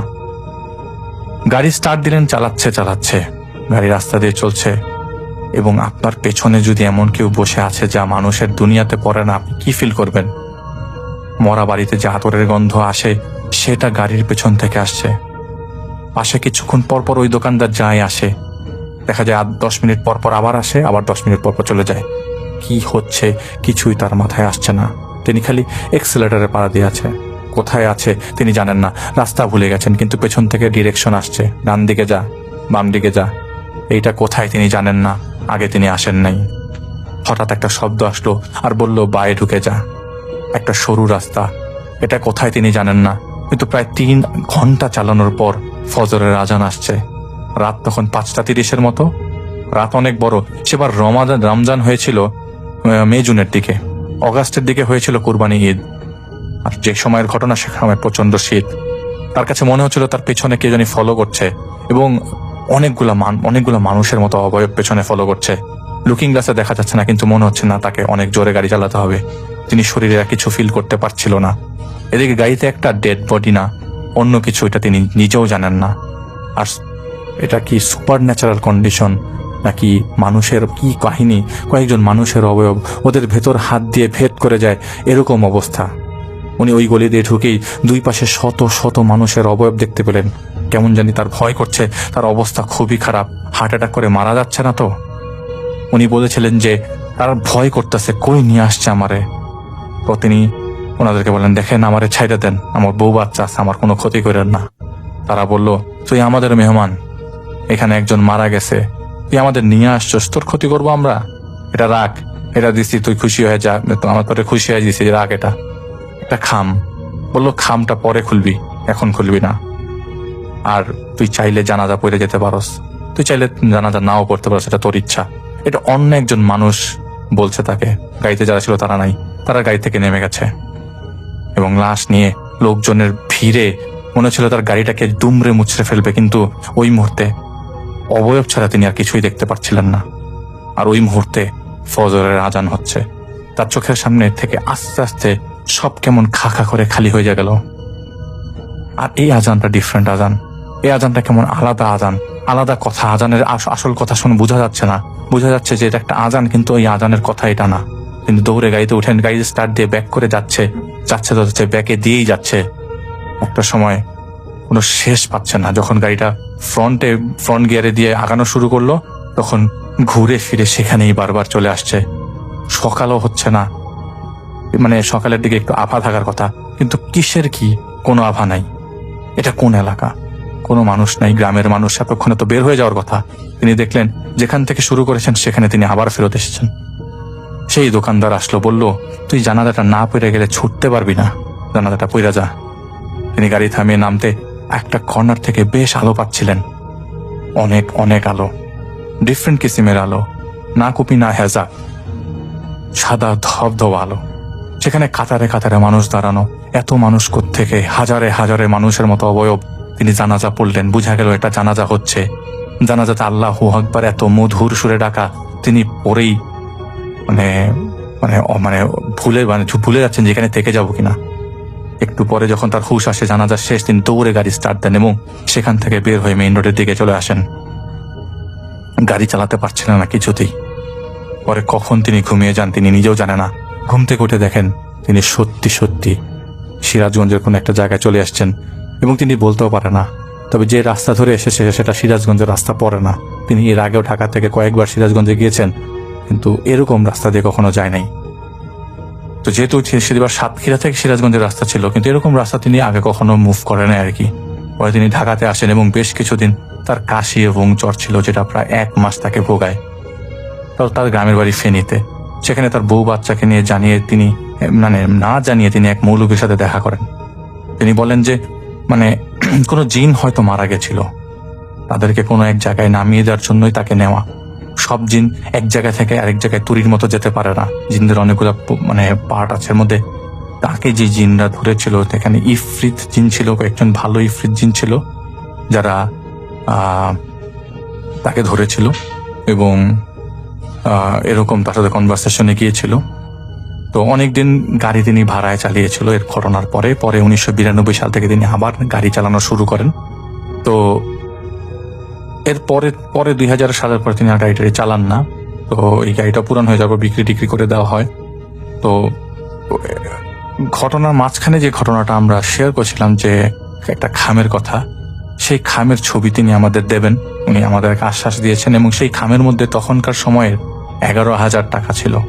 টাকাটা তো দেখাতে পারবো না, কিন্তু খামটা আমি দেখাতে পারবো। 1985 সালের সে 11,000 টাকার সময়ের 1 লাখ টাকা, এখনকার সময় 1 লাখ টাকার থেকেও বেশি। তো তার বয়স এখন 71। তিনি নিজে ঘটনাটা শেয়ার করেছেন এবং যাকে শেয়ার করেছেন তিনি আমার পেশেন্ট। আসসালামু আলাইকুম প্রিয় লিসেনার্স, এতক্ষণ থেকে আপনাদেরকে অনেকগুলো ভয়ানক ঘটনা শোনানো হয়েছে। এই ঘটনাগুলোর মধ্য থেকে কোন ঘটনাটি আপনার কাছে সব থেকে বেশি ভয়ানক বলে মনে হয়েছে, কোন ঘটনাটি আপনার কাছে সব থেকে বেশি ইন্টারেস্টিং বলে মনে হয়েছে, এবং কোন ঘটনাটি আপনার অতীতের কোনো একটা সময়ের সঙ্গে মিলে গেছে, যদি এমন হয়ে থাকে সেটি কিন্তু জানিয়ে যেতে পারেন আমাদের কমেন্ট সেকশনে। আর এরকম ভয়ানক ভয়ানক ঘটনাগুলো পাওয়ার জন্য অবশ্যই আমাদের চ্যানেলটি ভিজিট করবেন। আমাদের চ্যানেলটির মধ্যে প্রত্যেকটা এপিসোড বাছাই করা সেরা সেরা ঘটনাগুলো নিয়ে তৈরি করা হয়েছে। আর আপনারা যারা যারা এরকম এপিসোডগুলো প্রতিদিন শুনতে চান তারা কিন্তু অবশ্যই আমাদের চ্যানেলটি সাবস্ক্রাইব করবেন, পাশে আসা বেল আইকনটি অন করে রাখবেন যেন আমাদের ভিডিওগুলো প্রতি রাত্র 10টার সময় আপনার কাছে পৌঁছাতে পারে। আর আপনাদের কাছে একটা রিকোয়েস্ট থাকবে, যারা যারা এখন পর্যন্ত আমাদের ভিডিওটি দেখতেছেন কিন্তু সাবস্ক্রাইব করেননি, উদারত আহ্বান জানাবো অবশ্যই চ্যানেলটিকে সাবস্ক্রাইব করবেন, পাশে আসা বেল আইকনটি অন করে রাখবেন। আর যারা যারা ইতিমধ্যেই আমাদের একজন সাবস্ক্রাইবার তাদেরকে অসংখ্য ধন্যবাদ জানাচ্ছি। আপনাদের সবার মঙ্গল এবং সুস্বাস্থ্য কামনা করে আগামী দিনের এপিসোড দেখার আমন্ত্রণ জানিয়ে শেষ করছি আমাদের আজকের এপিসোড। সবাই ভালো থাকবেন, সুস্থ থাকবেন, আল্লাহ হাফেজ।